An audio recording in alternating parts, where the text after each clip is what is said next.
soul apart.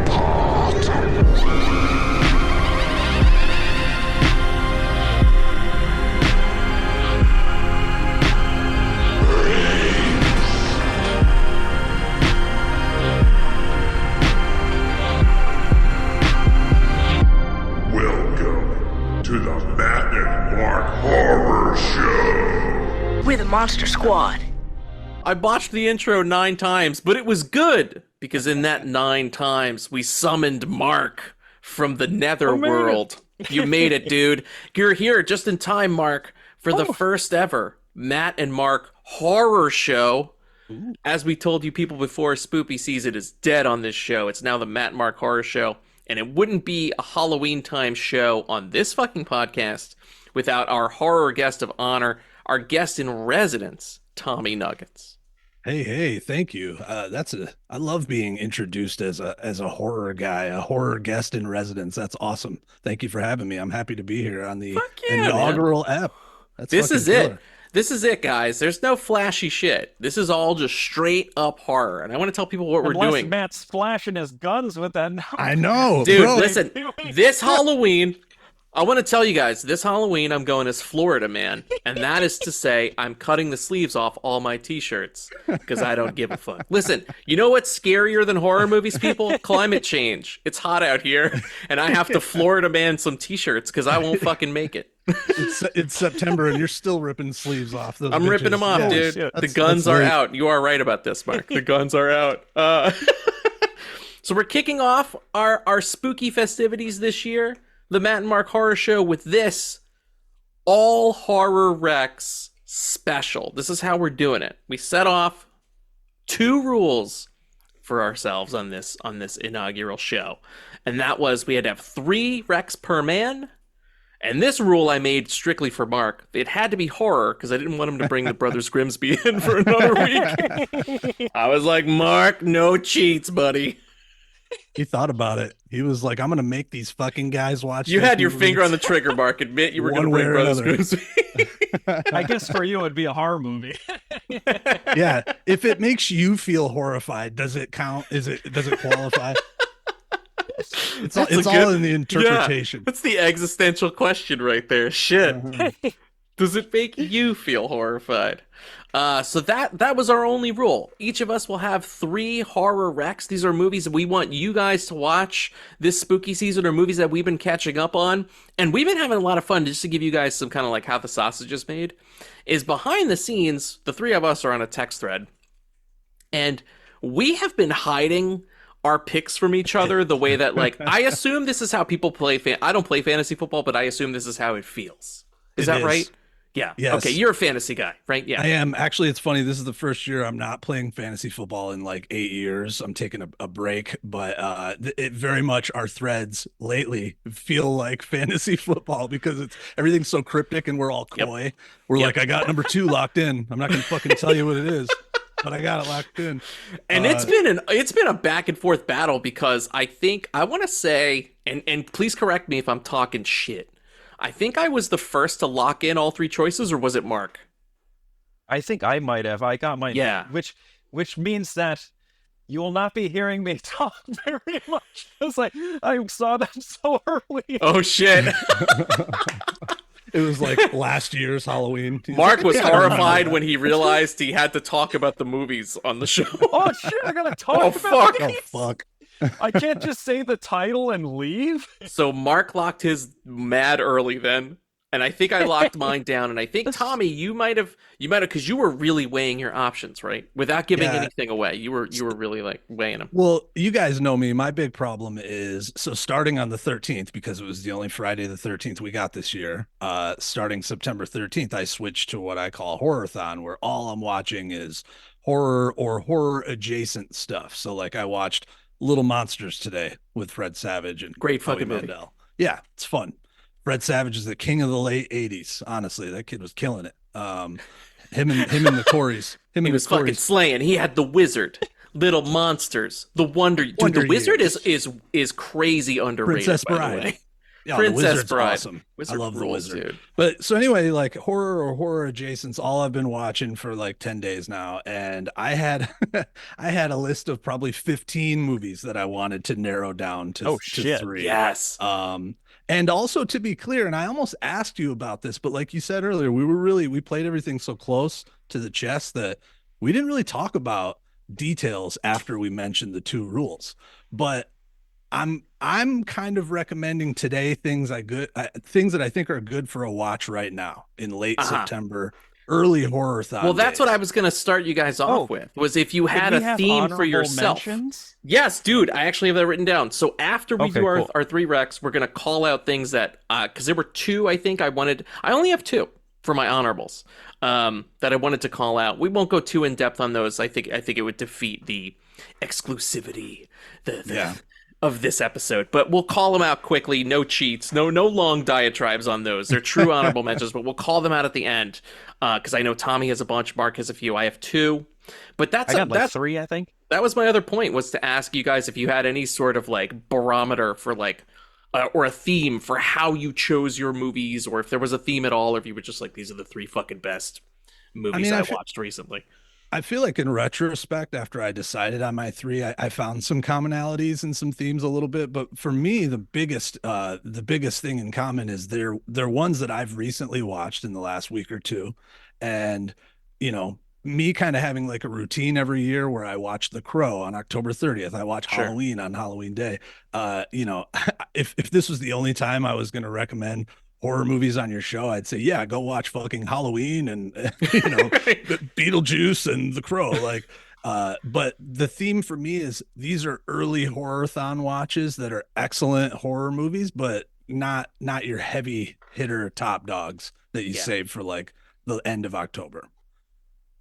I think for me, mine was like all foreign films. So I was like, I'm just only gonna watch horror films I had a that feeling are made in other countries. I'm like, this way I'm not gonna say something that'll probably be the same. So I was like, we'll travel for this one. So it'll be like a little, well, two of them are from the same people, but you'll see.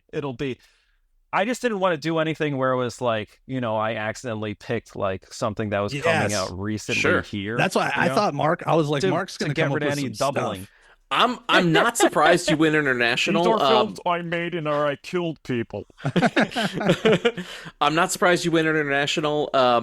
I also went international for one pick, so I have a grab bag. Mine is typical of this show. My picks were, I knew I wanted something schlocky. It wouldn't be me without a schlocky pick, so I wanted to find something really schlocky.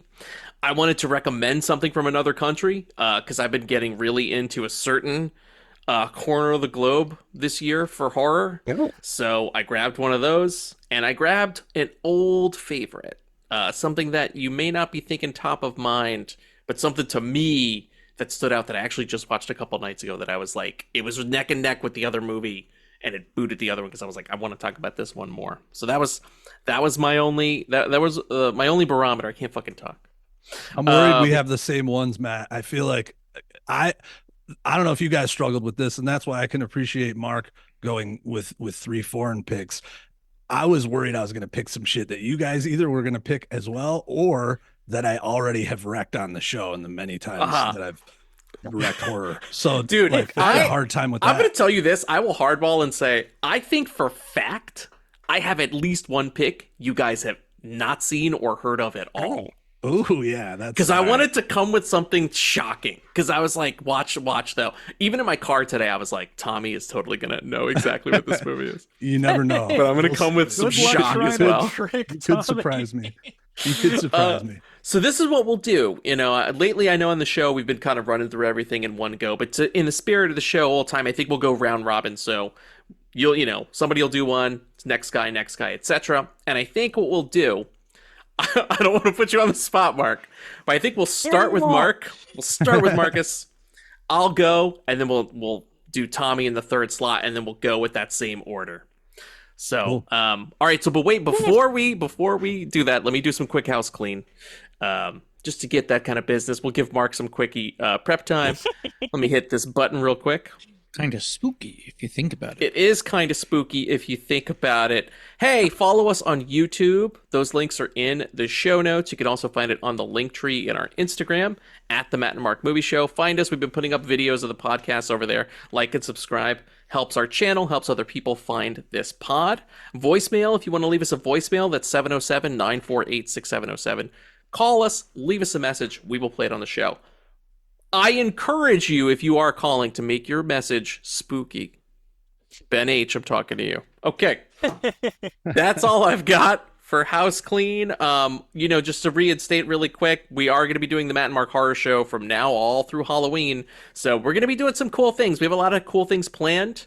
We're going to be talking Terrifier 3. We're going to be talking Smile 2. We've got those things kind of coming up later in the season when those things come out. But for right now, we want to talk about horror movies we've been watching.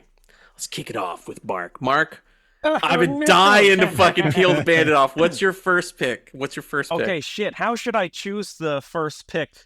You are the master of your domain. Whatever. Okay. I'll go with. Okay, so I watched a French film called. I totally botched that one. It's either called, the original title is Vermines, or it's also called Infested from 2023. Whoa. It's going to be hard to talk about these because I don't want to spoil things, but this one is kind of like... That's kind of new still, too. You kind of get... Yeah, it's cinematography, awesome. It's about... The way this movie starts out is so cool, too, because you're just randomly oh, shit. See, now I'm going to forget. But I think it's sort of like Iraq, Iran, one of these countries. And these people...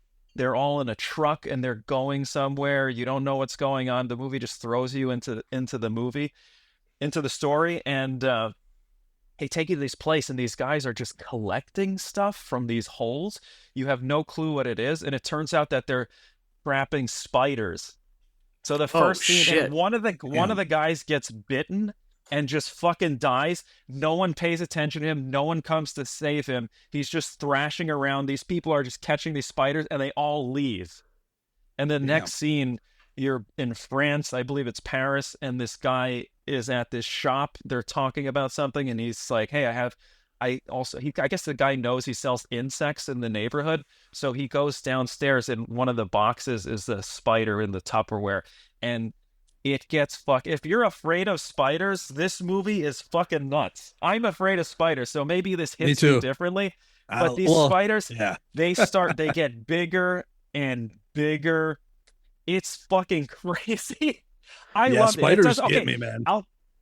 You'll love this then, Tommy. But here's the one thing I will warn people. I guess I'll say that there are some. It does get a bit French and very like heavy and over dramatic for some of the scenes. But I think overall, it's superseded by how much fun and how terrifying the premise is, and it's also feels very realistic to me. Like, I was going to ask you, how is it kind of portrayed? Is it more like creature featurey, or do they keep it grounded with like real spiders, like arachnophobia? You know what I love about it? It's not like arachnophobia where it's kind of like cartoony and goofy. This one's a little bit more serious.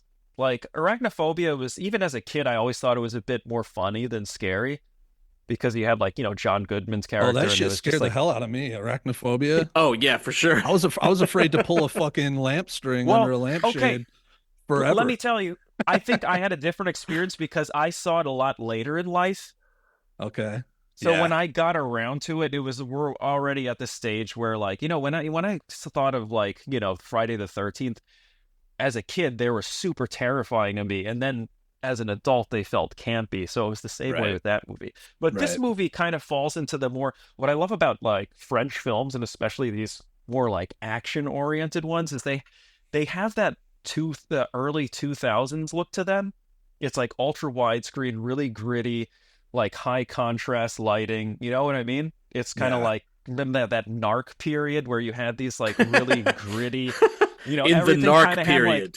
Yeah, it's sort of everything had that bleach bypass look. I guess everyone was trying to maybe copy more along the lines of I guess Black Hawk Down was later, but they were doing that really dark look, and this movie has that, which I love. And the cast, like I said, sometimes it does get over dramatic, but if you can get through those moments, anytime they're interacting with the spiders or have to get around them is quite exciting. So that's Is my it first. is it pretty Fucking A. is it pretty gruesome? Are there some good like I would, if this is heavy not going to shit? be, I don't think it's in the super gross levels. I think it gets slightly body horror when like, you know how it, like your skin gets a little bit discolored and when you see those really bad spider bites. Yeah. Yeah. Like you're not going to see like a spider like, lopping someone's head off or people getting Right. dismembered. So it's more of like a creepy crawly kind of like an infesty movie. Yeah. Exactly. Nice. Yeah. There are parts of the movie when you're watching this movie where you'll just kind of like you'll feel things crawl on you. 'Cause Were you're you like, like "Oh!" looking in the dark corners of your room as Dude, you were watching? Like, I oh always- shit, what is that? For some reason, if it's movies that have insects or like small creatures, like I'll start to think I see things like crawling across the ceiling, and I'm like, oh fuck! And of Every course, fucking nothing's shadow, there. every shadow, you're like, that's a millipede. I know it is. And of course, you're It's in like New York City, so like the front of my house, there's like cars driving past, so you're always getting these play of lights, and you're always just like, oh shit, what's that shadow over there? Right. So it's very effective. Yeah. I'm in North Carolina, and I get fucking really? brown recluses and black widows outside. Like I don't get them in my place so much, but like there's nasty critters here because we're like, Dude, what right you by the watch this woods. movie, you'll be checking your like behind your DVDs. I'll be putting fucking borax down on my floors Yeah. everywhere. You'll be fucking studying arachnophobia, getting all those John Goodman tips, how to clean up your house. How to step on that shit. Yeah. Well, Mark, so there you go. That movie was called Infested over here in the States. The French title is Vermines. Vermines. Vermines. Vermin. Sacre bleu, Vermines. Oh, You will be afraid of spiders, no? oh shit, that was really good, Tommy. Oh, dude, I don't want to offend any French listeners, but I It's do. okay, they I don't do listen to Chart us. there, it's French. okay. That's I do okay. French all the time. We're big in all the Ghana. time. We're big in other countries, not Paris, France. But they might speak French in Ghana if I'm not That's true, maybe, right? mistaken. Oh, true. Well, you know what? I'm gonna check on it after the show, and I'll make sure. You gotta check it out. All right. Mark, That you makes actually perfectly teed me up for Yeah, my good. first pick. And well done on something I that got no you one's back. seen. Good job. Yeah. Like Yeah, none of us. Oh, that's a good one for check-in. one. Has anyone seen it? No one has seen it, right? well, I mean us three, obviously not. Sure. No. one, But I you mean know. on this show, that's a good reveal to see how many picks you're able to get over on the other people. So Oh, far, I've seen it. Mark's got it. Just Mark. Just Mark has no, got that one. That's you got me intrigued. Is it on a streamer right now that you know of? Don't ask me. That's Oh, let me code. look it up, I know actually. that's a loaded Yeah. question Mhm. with Mark. Yeah. Mark doesn't even yes. know where to I'm look that sorry. up because he I only watched this steals on- things. Yeah, I got it on Amazon. He's like a He streamer. lucked out this time. Yeah. What the fuck? Like a streamer Oh, look, for it's like a streaming bike? on Amazon. Like a, Perfect. like a little girl bike handle streamer, one of those. Oh, wouldn't be on that. It's well, also Mark, on AMC. all Mark, right. you perfectly teed me up for my first pick, because my first pick is also a bug movie. I went schlocky. Mine is probably way more schlockier than yours, and I will be curious to see if you gentlemen have heard or seen this. I'm talking about The Nest. Oh, dude, I Oh, almost watched shit, this dude. like 3 nights ago. Oh, That poster okay. is dope. My first pick is The Nest. It's a movie from 1988. I picked this movie because a friend of mine recommended it to me because they were like, look, dude, you love schlock. I think you will like this. The minute I started, I'm going to tell you, this is not a spoiler. It's a fucking cockroach infestation movie. But the best part of The Nest is the fact that it knows what it is, and it is kind of spoofing Jaws. So like it's almost like Amity Island. There's like a fake Brody, there's like a fake mayor, there's like a fake Matt Hooper, and they all kind of come together on this Amity Island looking fucking place when cockroaches start fucking just, I'm talking like exploding out of the ground, like tons of cockroaches. I won't spoil where the cockroaches are coming from or why they're there, but I will tell you this. It ranges from realistic cockroaches, like real cockroaches, to puppets, like in terms of like bigger cockroaches, to straight up like giant body horror, mutated. It's fucking awesome. I had such a good time with it because at first I was like, this movie's gonna be lame. And the more it went on, the more I bit into the spoof of the movie where I was like, oh, it's doing Jaws. It knows that it's a Jaws ripoff, but the irony that it's doing it like with a fucking cockroach on land and making it work, like a lot of the scares are very similar. They also play into it. The movie maker knows what kind of movie this is. So like they have these ridiculous set pieces where they really highlight. They have a great cast of like a small town cast of people, almost like a Stephen King kind of town, where it's like everybody kind of knows everybody, and in the first 10 minutes you're introduced to a big ensemble, and then you kind of know like, oh yeah, that's the lady who runs the diner. Oh, that's the guy who's like the old pilot. There's like a weird, quirky kind of a scientist guy. They all come together to defeat the cockroach menace that is taking over this town. That's awesome. It's fucking fun as shit, and also surprisingly very capable effects. Like, I know the things I'm saying sound very silly. They spent money, especially as the movie goes on. You can really see they really like double down on some great physical effects. You can watch it on Tubi right now. Yeah, it's funny because I think it was like 1 a.m. Saturday night, and that's usually like a throwaway movie. I don't mind if I miss a little bit, you know. And this was on a short list, and I can't tell you what I went with. I'd have to literally look back at I keep track of what movies I watch on an app. But it's funny because like I recently was looking into some Jaws ripoffs, like Frogs and Orca, and there's a bunch out there. And this one obviously was on that list too, so it's good to hear that you liked it. Oh, it's so fun, especially if you appreciate Jaws, if you're a fan of Jaws. You will dig this. It's not like a cheap, like, I feel like Orca, you're like, oh, this is clearly like a Jaws knockoff. They're trying to rip it off, but they're pretending like you don't know what Jaws is, right? The Nest fucking knows that you love Jaws, and it's trying to ape Jaws to put you in on the joke. Sure. And I they're think relying on you having seen Jaws. Like, yes. You seeing it will make. Yeah, they're better. Like, you are a fucking Jaws fan. You know that this guy looks like Richard Dreyfuss. You know that this guy looks like Roy Scheider. That's why we cast them. And it just happens to be a fucking cockroach movie. That's awesome. And the thing is that's great about the 80s and what obviously everybody loves about practical effects. If a movie had any type of budget whatsoever, even if it was, and I'm not saying this about The Nest, but if it was a dog shit movie, their effects can still be killer and still look good, 35, 40 years later. Yes. And it's just, I don't know. I mean, even like I mentioned earlier, I watched Little Monsters, and that's got some practical stuff in it that still fucking looks good. Oh, yeah. That movie looks fantastic. Yeah. If that movie was made in 2003, it would look awful right now because it would have some garbage CGI in it. So, yeah, The Nest. Congratulations, man. You guys are both 1 for 1 on one for one. Yes. Mark, have you seen The Nest? No, I have never seen that movie. But after hearing Matt, and that poster looks dope. Plus, I'm terrified of cockroaches, even more so than like spiders. Yeah. So. Yeah, this will not help that at all. In fact, it will make it like they go for gross out. Like it is truly gross out really? schlock where they're like, yeah, a lot of their humor comes from like the bugs squishing, people accidentally eating the cockroaches. They appear when you sort of least expect them.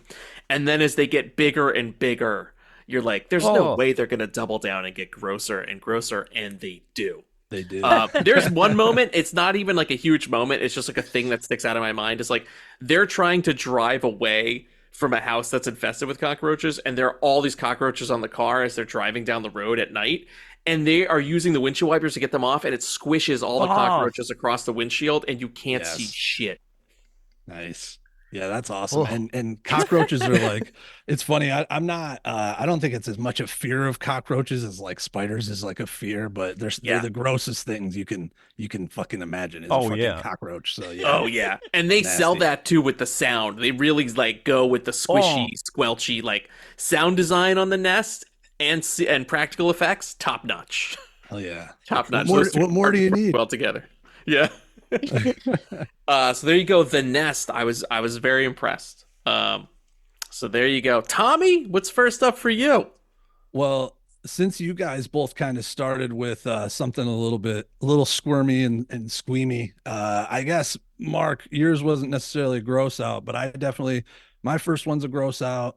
It's brand new. Unless you guys have been to the theater over the weekend, you probably haven't seen it yet. But The Substance, I went and saw that Friday. Oh, Fellas, it was excellent. And I'm going to keep this as spoiler free as possible, but I'm not a huge body horror guy. I do like some body horror, but I got to be in the right mood for it. Like, obviously Cronenberg is the body horror king, undisputed. He's like the Michael Jordan of body horror. And some of his stuff that's not even as horrifying, like Existenz, to me is like his grossest movie, you know, like when they're plugging into the controller and when they're at that and when they're at that fucked up restaurant, like that diner, you know, a birthday is a special occasion. That shit fucks me up more than some of the horror stuff. So The Substance here kind of is along those same lines, where there is some horrifying body horror aspects, but some of the stuff that's the most makes you kind of squirm in your seat and like fidget the most, to me wasn't horrifying. It just had to do with the way some things were shot up close. And this is no spoiler, but there's one scene where a character is making a huge meal, and the way that the food is filmed and that the sound is captured from like blood sausage cooking on a pan, it's just fucking gross, and it makes you kind of like recoil. And so what the mistake I made with this movie is I've kind of had this in my radar for a while. I thought it looked good. Demi Moore was like one of my first crushes as a kid. I think the first thing I searched for on the internet, pre-Google, pre-Yahoo, I was probably on fucking Netscape Navigator typing in Demi Moore, you know. I thought you were going to say Demi Moore boobs. Well, probably that was it, but and Netscape was like, wait a couple years, striptease is coming. Or unless you're Burt Reynolds, you're gonna have to wait a minute, pal. So and I remember when striptease came out, I was like, fuck yeah, finally we're gonna see it. And then the movie was so bad that it was like, okay. But you got the boobs, but at what cost? What cost? You had to listen to Burt Reynolds step into KY jelly and some cowboy boots. Like that's some body horror in and of itself right there. But you know, Demi Moore doesn't do a lot of stuff anymore, and she's definitely not known for being in horror or indie international picks. And then also I like Margaret Qualley, and they were both amazing in this. You know, the premise you guys probably already know. It's basically an aging celebrity. She's a superstar who's kind of waning in her days of being well known and sought after, and she hears about a black market drug that she can inject, which will bring out a new and rejuvenated part of her that's supposed to still be her in control, but things happen that make you kind of question, is she in control of this other rejuvenated younger self, or is it its own entity? And there's just a lot of good I wouldn't even say metaphors. It's literally right in your face with like how much men kind of abuse the power structure to like hold women to these insane beauty standards. And literally, like, Dennis Quaid is awesome in this movie. He's another reason I wanted to see this. He plays pretty much the bad guy that is the, you know, representative of society that thinks once you turn 50, no one wants to see you anymore. And like, meanwhile, he's all gross and he smokes all the time and he eats all sloppily and like, but he's the guy that sets the standard for what's beauty anymore. So Demi Moore is kind of wrestling with that, and she does something that pretty much probably she regrets later. So it's a super fun movie, well shot, pretty small set pieces, and honestly a pretty small cast besides those three main players. There's just, you know, there's kind of like a few extras filling in some blanks the rest of the movie, but it's mostly, it takes place in this celebrity's apartment for the most part, and it's just these three characters, and it's fucking insane, and it's super fun. Did you have any walkouts in your screening? Because I'm getting chatter about this being one of those like almost like a Human Centipede, where it's a movie that you want to watch other people watch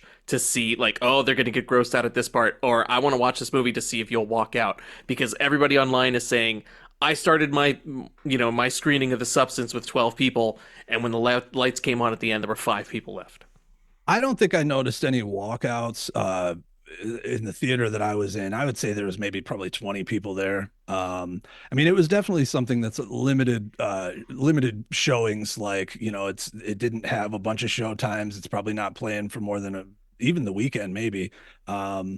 And I did read some similar stuff that I think it was either at TIFF or Con, people were walking out, and but then it like won fucking best screenplay at Con, and it got like a crazy long. I know the standing ovations are kind of just obligatory at this point now, but I guess it got a really long standing ovation. Does that mean anything? Yeah, not really. No, because Kevin Costner, they were like 7 minutes. It's always 7 minutes. They never go under or over. It's always 7 minutes. Like, and no one gave a shit about Moore that. Got 12 Horizon minutes, died on the vine. I know. I keep meaning to watch Horizon. I swear I want to watch it, but I'm like, it's horror season. I can't watch this right now. Yeah, it can wait for sure. Yeah, it'll be also, there. how do you applaud for 7 minutes? That's crazy. Well, it's so awkward too. Have you seen that footage where like they then go to the person they're applauding and they're like they did it for Michael Keaton at Beetlejuice, and he looks so awkward just like waiting for them to stop clapping that he does the dad thing and pulls his fucking phone out to start recording because he doesn't know what to do. And it's so fucking awkward because the minute he pulls it out and hits record, they stopped applauding, and he was like, they're like, oh shit. And he shoved the phone back in his pocket. He's like, fine, I'll play Brick Breaker. I'll go back to playing Snake. Yeah, exactly. It was so awkward. I think I heard that I think the thing that stuck in my mind about this being, such a darling at Con, again, is that it was with Demi Moore, which like, what's Demi Moore's last movie even? Like, yeah, that's a good question. It's been that a is while. a good question. I mean, and she may have been in some stuff in the last few years. I can only picture her in the Charlie's Angels sequel, but that was like 20 years ago. Yeah. And remember that? Where she was the villain? G.I. Jane was early aughts. Yeah. That's right, yeah. G.I. Jane G.I. Jane and Striptease were like one after the other, I thought. Yeah, right? they might. I think Striptease was first because I think everybody was like, whoa, she did a total 180 from being like a sex symbol to like, she's got a buzz cut now. She's got that Tommy Nuggetz haircut. People were saying that in the 90s already, even when I was a kid. Will Smith didn't like that either. Yeah. And so I just think, though, the movie was really fun. And what I will say about your expectations in terms of how gruesome it is. So to me, I've seen Human Centipede, and this is nowhere along the lines of Human Centipede. It's kind of gross out and it's a little disturbing. But if you've seen Cronenberg stuff or Alex Garland's movie before Civil War, if you saw that Men movie, like this is no worse than that. Men. Yeah, this is no worse than that. And my wife, who is not a big body horror fan, and I'm such a fucking asshole, I showed her the trailer for the movie like the day of, and I was like, you want to see this, right? And she did. But I completely forgot to mention that it was body horror. Oh, you withheld the most pertinent bit of information. And it's funny because I think 10 minutes into the movie, I was like, oh, fuck, you did not say that to her. And this is a terrible time to tell her. Like, but she was cool with it, and she actually really liked it too. It's like yeah. I was gonna say, dude, in that case, play dumb. I think that's the way to go, dude. Just probably. It's a horror. Oh, no, I didn't know. I didn't even know, babe. I thought this was a rom-com. I thought it was gonna be funny. It's got Demi Moore. How am I supposed to know? I thought it was a movie about real. Yeah, it sounds like a fucking movie about like issues. Yes. Well, so it is pretty comedic. I mean, there's definitely it's very satirical, and it's like a biting look at the beauty industry, and also I think a little bit of how people are too hard on themselves, especially women, about how they age and how they feel they're perceived by the world, and whether it's true or not. I think it's just about being comfortable with where you're at in your life, no matter what point you're at, because things could always be worse. And one thing that I like to poke around and read like trivia stuff after seeing something. And one of the things I thought was cool is this movie is itself. So the director is French. So I don't think this quite counts as a foreign movie, but it's Coralie Fargit, who did Revenge. Sorry, that was some people just have ridiculous names and they make me laugh. And I'm probably slaughtering it. That's probably not how you say it, but phonetically, that's how it looks. And she did Revenge. in 2017. I don't know if you guys ever saw that. I've seen that. That was a good movie. That's I like that Revenge one. is pretty legit. I haven't seen it probably since 2018 or 19, but Revenge is good. And that style of hers, extremely vivid and bright and just like shocking, she applies here. It's almost like kind of like a Highline ad. Oh, and I say this as a compliment. It's almost like Highline advertising. Like her stuff looks like super commercial, like to the point where you're like, is this a fucking ad? And what I like like about a really it nice, too, clean aesthetic. Yeah. yes, everything's really clean, and then also it's a little bit. The movie itself is a little anachronistic, so you can't tell, is this in current times, is this in the 80s, because there's cool. Yeah, because the elements... footage I've seen of Margaret Qualley looks like she's got like an 80s like jazzercise thing going on. And there's some of that, and then there's also some things where like Demi Moore's apartment, she has a flat screen TV and like a cell phone. So it's one of those things like then Dennis Quaid uses a giant brick phone, like fucking Saved by the Bell. And dude, Dennis Quaid big Motorola is he's another person that as a human, you know, he might not be the greatest guy, but man, he is fun as fuck in this. And one thing I thought was ironic is we walked out of this and I look at the theater across the hall and they're playing Reagan, which I'm not gonna ever see. Fuck Ronald Reagan. But anyway, hey, it could be a horrible for you then. Yeah, that's true. That's true. But Dennis Quaid is a scene stealer here. He's so easy to hate and just nasty here. I love how generic everything is, like the labeling of things. This is like one of those movies where someone's drinking a beer, the label on the can says beer. Oh, you know does the Repo Man thing? Yeah, I love Repo that. Man, or They Live. You know, it's kind of got that weird block lettering, just generic labeling of everything. It's excellent. I highly recommend The Substance. A last little bit of trivia I wanted to hit you guys with about this movie. I guess that Ray Liotta was originally cast in the Dennis Quaid role. Oh, rest in peace. I know, dude. I've been seeing that guy in like 500 trailers. It's like he's like the. I know. I thought Cocaine movies. Bear was his last movie. He keeps popping up in things. Then he was in that 90. What is it? 1992. I was like, is this motherfucker dead or not? Yeah, he's in that. Like, there's a movie about Tupac the LA riots, right? And yeah, that's that with Tyrese. And that's coming out. Yeah, I heard that's good as well. Actually, I've heard good things about that movie. So it looks good.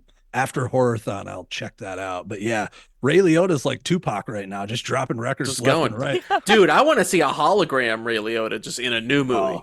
We cast the hologram Ray Liotta. No, you don't. No, you don't.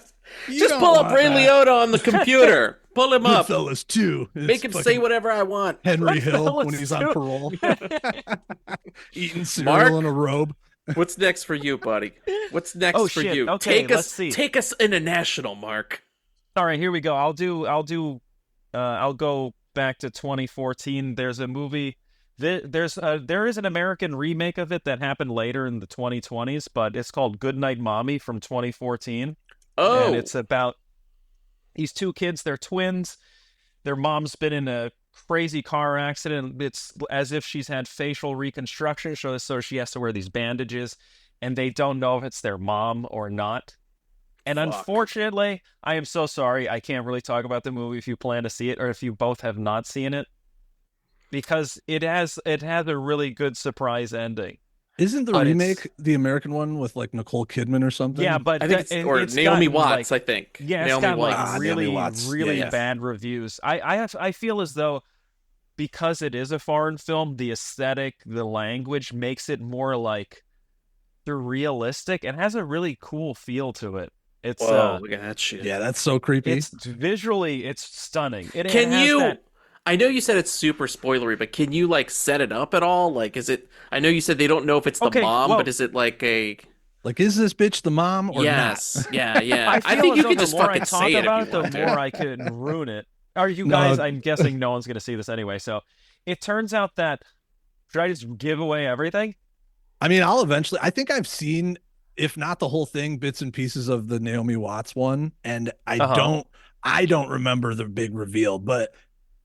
I don't know, man. I would watch this maybe, but I think I'm also okay with you letting me be. I would say like throughout the whole movie, you're wondering like, is this their mom? Did someone has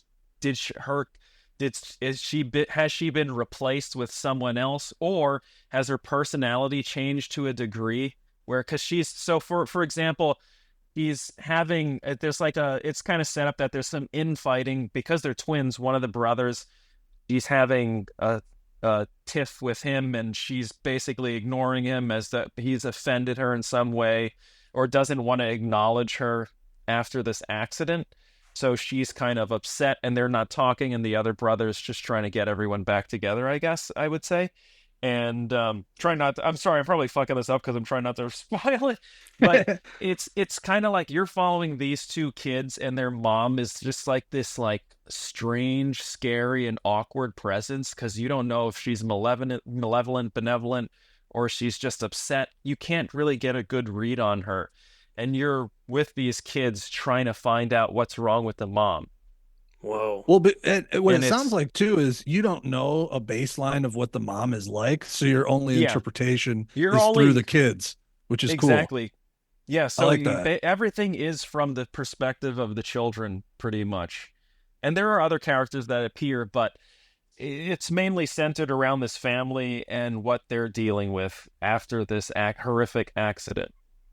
So is it Swiss? Or is it Danish? What is it? I forgot. Hold on, let me look it up. My apologies. And also, I think it's Austrian because it's in German. What kind of I know you said you didn't want to give too much away, but what kind of like does it go? Is it again? Is it like grounded? Does it go supernatural? Like, is it what?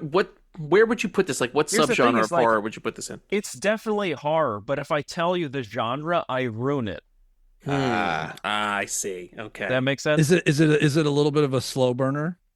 Like it is a slow burn, yeah. Which is that. By the way, that's one of the reasons why I've been enjoying these foreign films. Is they kind of like they take their time to build a story and build up to a really cool end. Like one of my favorites is like Martyrs, and I noticed that like sometimes Martyrs American films, they just don't take their time to build the tension. It's kind of like you're already there experiencing things. And it doesn't give you this sense of unease because you're just thrown into the story.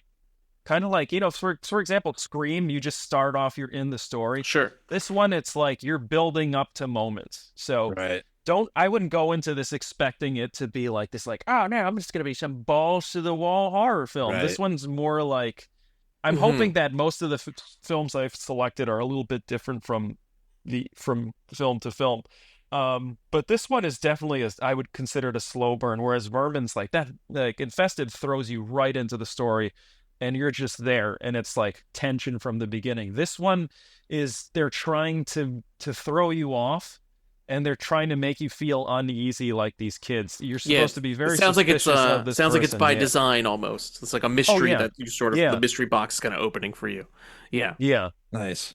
That and sounds like I cool. said, if you are intending to see it, I apologize, but it is something that could easily be ruined, and I feel as though it really takes away from the movie once you know what happens. Yeah. Okay. All right. Interesting. And but then it's a so gorgeous you're saying, movie. It's well acted. Have you seen the remake? You've just seen this one? Okay. I've seen the ratings for the remake, so I was like, if I've seen the original and the ratings are far below the original, there's no point for me to see the just to see it in English. And I think a lot of things are ruined just because of like, they're different. They have a different society. They have different culture. So I think it lends itself to the story really well. You don't need to see them go to Walmart and shit. You know?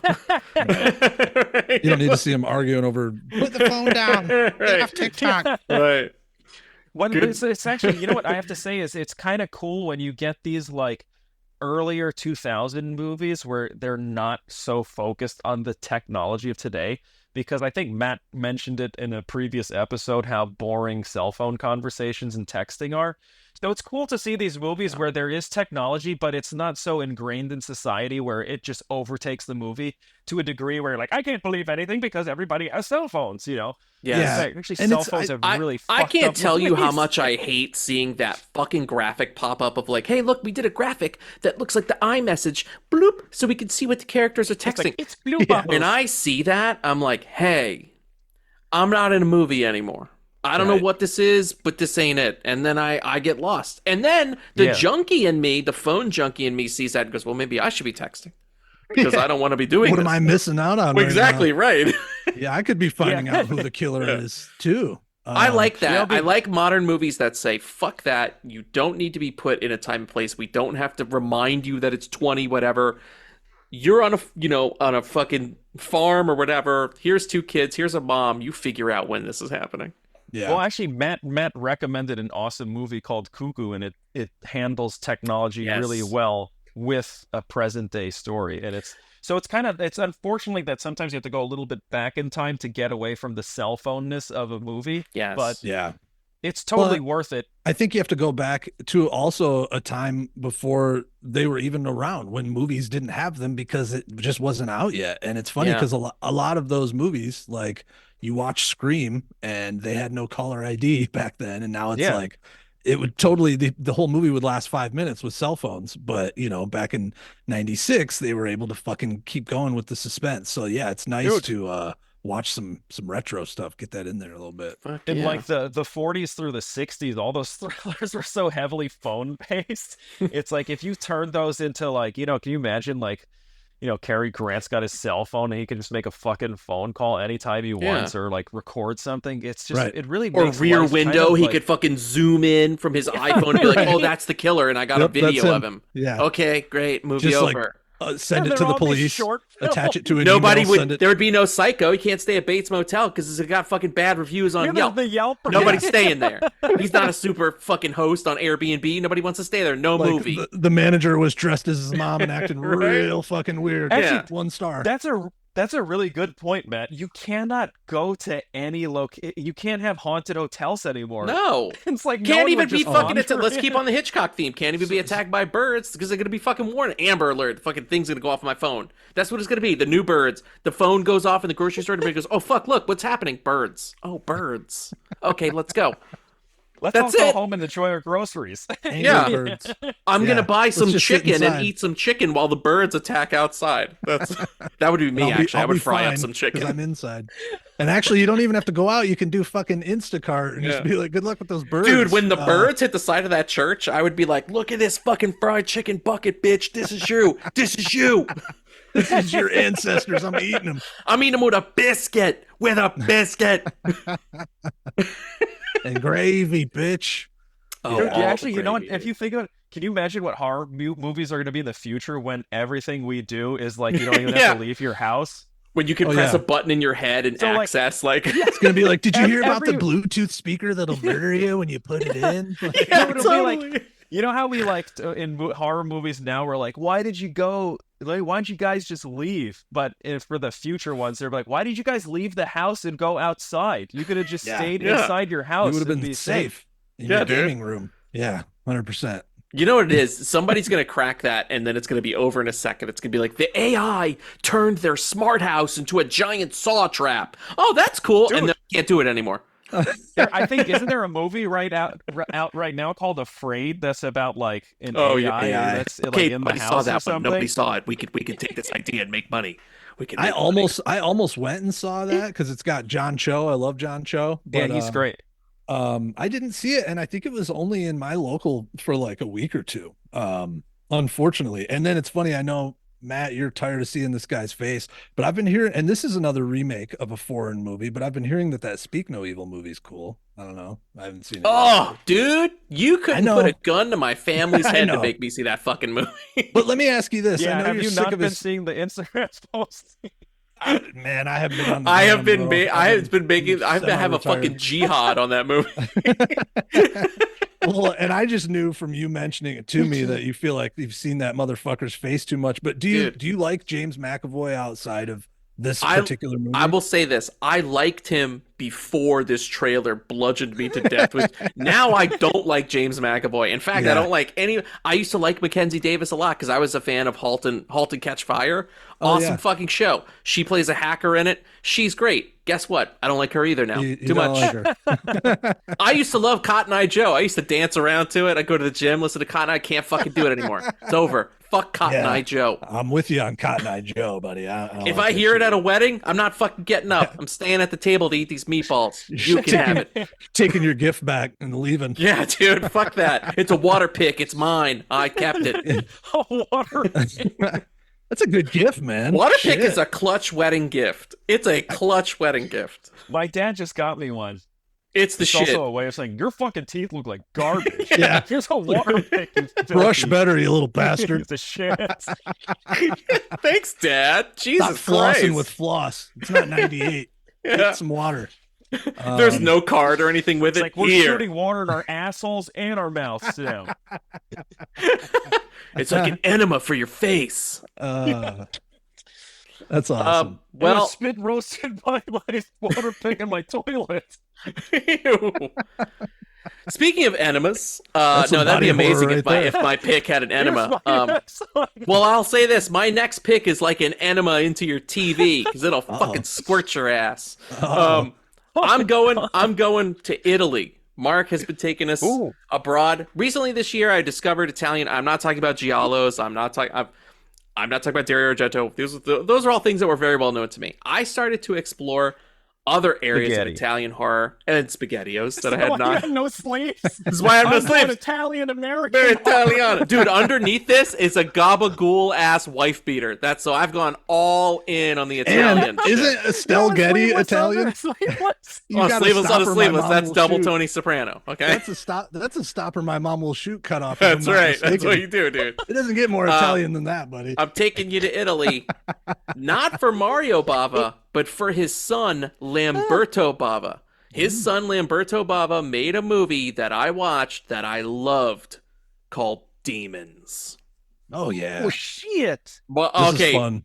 Tommy, you've seen Demons. All right, I knew Yes. Tommy was gonna have seen this. Dude, Demons. Let me tell you, if you like demons, and you like zombies, and you like Evil Dead, you're gonna love Demons. That's my pitch to you. This is how Demons starts. It's so Italian. It's like two girls in a subway, and there's a random guy with this weird mask on. You're like, what the fuck's up with this guy? No already one is sounds afraid of him. Italian. Dude, no one is afraid of him. No Yeah. one makes a big deal about it. Not He weirded out. hands 2 tickets to these girls. It's for a screening, for like a movie screening. And they're not scared. They're like, oh, this is cool. This fucking rando with a mask handed us tickets. We should go to this. They go to the screening, and it's a horror movie. No surprise there. And in the lobby, there are all these cool, like, displays from the horror movie props, right? There's like a dagger and a mask and some other cool stuff, right? Kind of similar to the mask the guy was wearing. Remember that. But what happens is they're watching the movie. We get a little trickery movie within a movie. The characters in the movie basically unearth this demonic demon, this, like, evil through this book. And wouldn't you know it, that also releases real demons in the theater, and they're trapped inside the theater. And people just change. This is what I love about Italian horror movies. If you've never seen an Italian horror movie before, there's no rhyme or reason. Like, you could be with a character in one scene, and you'd be like, that motherfucker's a stand-up guy. And the next time you see him, you'd be like, that guy beat his girlfriend, and now he's a he's, like, vampire. He slapping- sucks. He sucks. He's Kill just him. being Italian. He's just being Italian. Dude, in this movie, I there's... beat my wife, and then I He's have like, a don't cigarette. Yeah. make me rip my sleeves off. Dude, it's fucking crazy. There's a moment in this movie where they're like, there's a pimp in the audience. There are all these funny characters. There's like a pimp and two prostitutes. One of the prostitutes just goes to the bathroom. She doesn't even interact with any of the haunted items. She goes to the bathroom, and that turns her into a demon. So when she exits the stall, Taco Bell does that to me. dude, when she exits the stall, she's a full-on demon. Like, and it's really crazy body transformation effects. I'm talking like on the level of American Werewolf in London. I'm not even joking. Where you're seeing the like transformations are ribs great. separate, you're seeing skin tear, like the demons literally like stand up out of people, and they look fucking bizarre. And then you're stuck with their survivors in kind of a zombie movie scenario where they're like they rip the fucking movie theater seats out to blockade the doors to keep the demons out. They try to hurt the demons. Surprise, you can't. It's a fucking onslaught zombie pandemic movie, but they don't call them zombies over there. They're demons. They call them demons. And the demons look different. We've got classic kind of Walking Dead zombie looking demons where like people just have contacts in and some shit on their face. And then you've got all the way to the other end of the spectrum, like a fucking monster, like a full-on monster with like horns and shit. Like it's like Stan Winston shit. It's like Stan Winston level shit. And the evil deadness of it comes from the way they fight back and kind of the madcap zany energy that the film has. Because I'll just say this, Again, so Italian. I had no idea why these things were in the movie, but when they came back, I was like, this fucking movie is amazing. There's a motorbike and a katana blade. And if you don't fucking think those two things are coming back in the movie, you are dead wrong, because when they resurface, you're going to be like, holy shit, I need to rewatch this whole fucking scene because it is crazy. The ending of this movie is nuts. There's a sequel called Demons 2. There was apparently supposed to be a trilogy. I have not seen Demons 2 yet. It looks like a fucking blast. It's definitely next on my list because I really love Demons and Lamberto Bava, and he came back for the sequel. Funny enough, a little trivia, the third movie in the Demons trilogy was going to be Demons 3, but Michele Soavi, another director that I've really come to know and love this year, the guy who made The Sect, The Church, Cemetery Man, Mark, he took Demons 3 and turned it into The Church, which is a horror movie I watched much that's earlier. right. Yeah, okay. Loved. That actually started its production life as Demons 3. So I think I remember you mentioning that on that episode. Great fucking movie too. Michele Soavi is awesome. Michele actually wrote this movie, Demons. But the director, he didn't direct it. It's Lamberto Bava, the son of Mario Bava, which is really fucking nuts. Because usually you're like, Nepo baby shit, right? Is he going to be any good? Dude, Lamberto Bava can direct like a motherfucker.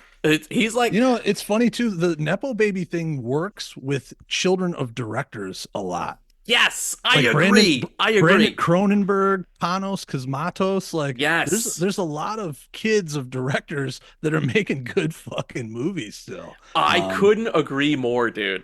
Even the granddaddy, right? I think Sofia Coppola you could put up there with Francis Ford Coppola. 100%, right? yeah. He does like it's kind of, you're absolutely fucking right. That's crazy. The Nepo baby shit works with the directors for some weird fucking reason. And I actually think about this a lot because I'm like, you know, I get a little bit irked when it's like, oh, well, I busted in the music industry because my mom was a musician. Like, yeah, no shit you did. Like, but with these director kids, they're just growing up around movies all the time. And it's such a big part of their lives that, yeah, of course they're going to have a passion for it. And they're going to see things that even other people already in the industry that are adults don't get to see. You know, they get to see their dad editing stuff, or they get to see their mom hanging around all the fucking set designers. And like, so it's right.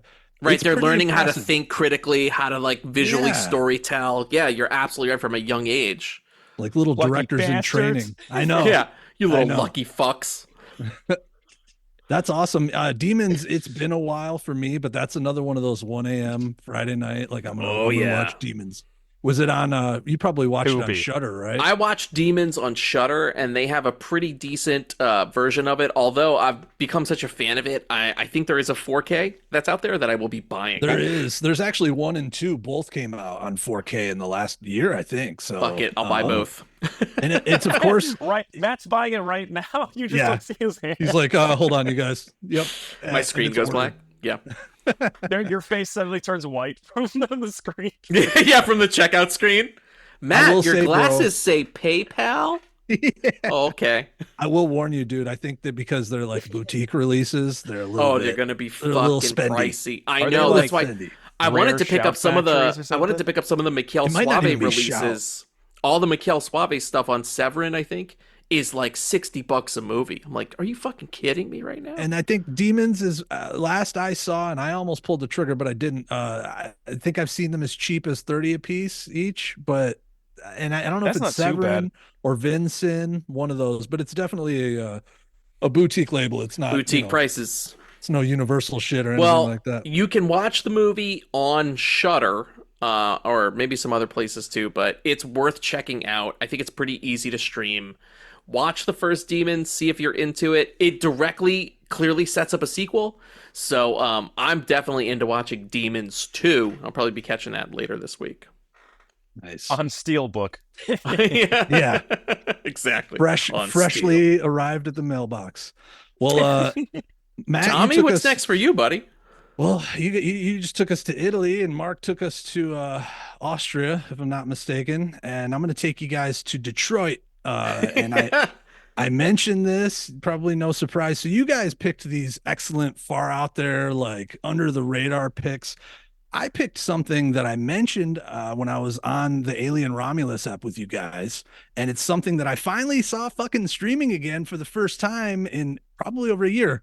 Barbarian from 2022. Oh, good And choice. Great fucking movie. And you know, as you guys can see behind me, I'm a physical media guy, right? I've been wanting to buy Barbarian since yeah, I know. Since the theater. Still no release, no physical Still release. no physical release. Nothing is planned. And then Correct. the bitch of that though is that Barbarian's been nowhere to be found on streamers for like, I mean, I'm not joking, like almost a year. I've been looking for it. You got it. And yeah, I know. And just kidding. I would never do that. I sometimes will do it, but for some things, like I'm not suave enough with what to download to get the best version. So like that's why I trust my physical media purchasing. Title because... plus 2160p. Yeah, I mean, if you decide to do it, I don't know if you want to do it or not. See, and I even do that, but then I don't know if I get all the proper like audio stuff because I've got like a decent surround sound, and I don't know that I get the same encoding that I get from like streamers or from physical media. So well, if it says AC3, you're pretty good. Okay, they'll give you a nice like. I'll ask you later. It's usually by default. Yeah. I'll ask you about subtitles because that's the other thing that I get caught up on with the illegal. I don't even feel bad talking about There's a website pirates. for that. I tell you what, Matt and I buy enough physical media to float all three of us. Fuck it, dude. That's true. People may not believe it, but like I sometimes will downloading one after having all the physical. And I'm like, I will sometimes download movies, movies and buy them afterwards because I love them so much. Yeah, dude. Yeah, I'm doing it to audition the movie for my shelf, or sometimes. The physical media nerd in me, if it doesn't exist and there's no way for me to watch it, I'm chasing the movie. However I can see the movie, if it means I buy the movie or rent the movie or stream it, or yes, in some cases I have to borrow the movie, because if that's the only way that it's available, then fuck, that's how I want to watch the movie. I'm not trying to like illegally sell 100 copies. I just want to access the media that you have. Oh, 100%. And it's like, kind of, to be honest, it is their fault. Everything is streamed and on a temporary basis to a degree where even like their own networks that have made stuff for their own shit vanishes from their own platform. Oh, yeah. It's like, what the fuck do you expect us to do? I mean, you can't find I want to see TVs. Sometimes there's Netflix originals you can't find on Netflix, or there's like Prime shit you can't find on Prime, and it's annoying. And Barbarian was a studio release. It's funny because if you go to Reddit or some forum where people are talking about this movie, they're like, I don't even think this is in theaters. No, it was. I sat in a theater and watched it, and I loved it. We not only saw it, we reviewed it. Shout out to our old Barbarian episode. Yes. Go Shout catch out to that. the Mark movie show. And I'll hopefully echo your guys' sentiments from that episode, but I think this movie's excellent because it's actually, there's no easy way to describe it. Yeah, it's got some body horror. Yeah, as you can see in this IMDb screen, it's some psychological horror, but I mean, there's also some real fucking creature feature shit going on here. And some grimy, nasty, claustrophobic stuff. I'm and from also Michigan. Some shit you don't see that will make your skin crawl on a very human level. Oh yeah. And where it takes your mind. And it's funny because, you know, you really don't find out all the meat and potatoes. The shoe doesn't drop until late in the story. And then you're like, holy shit, everything kind of comes together. This movie, and I'm going to tread lightly here because it is just a couple of years old. Probably some people haven't seen it yet. Maybe especially because it hasn't been on motherfucking streaming for so long. But and we should say that's Disney's fault, by the way. That is Disney's fault. It was a Fox movie. Disney bought Fox in the merger. And then when they shut Fox down to change over into the Disney vault, they were like, we have this movie that it just basically got caught in limbo. That's why there's no physical media release. Disney doesn't really do physical media releases unless they're already such a limited batch, and they really just focus on their vault titles. That's why this movie is probably never going to have a physical. When it does, it will be huge. I think they want you not to be able to find it outside of their own streaming platform eventually, because that's how they make their money. Like who? And what's funny about that? About you. I mean, it costs more for them to probably produce this stuff instead of having it on a server for you to just be like, and pay my fortune, and in the future $100 a month for my service to not see shit. And right now they're obviously making money because it's on Prime. So Disney's obviously selling it to other streamers, which okay.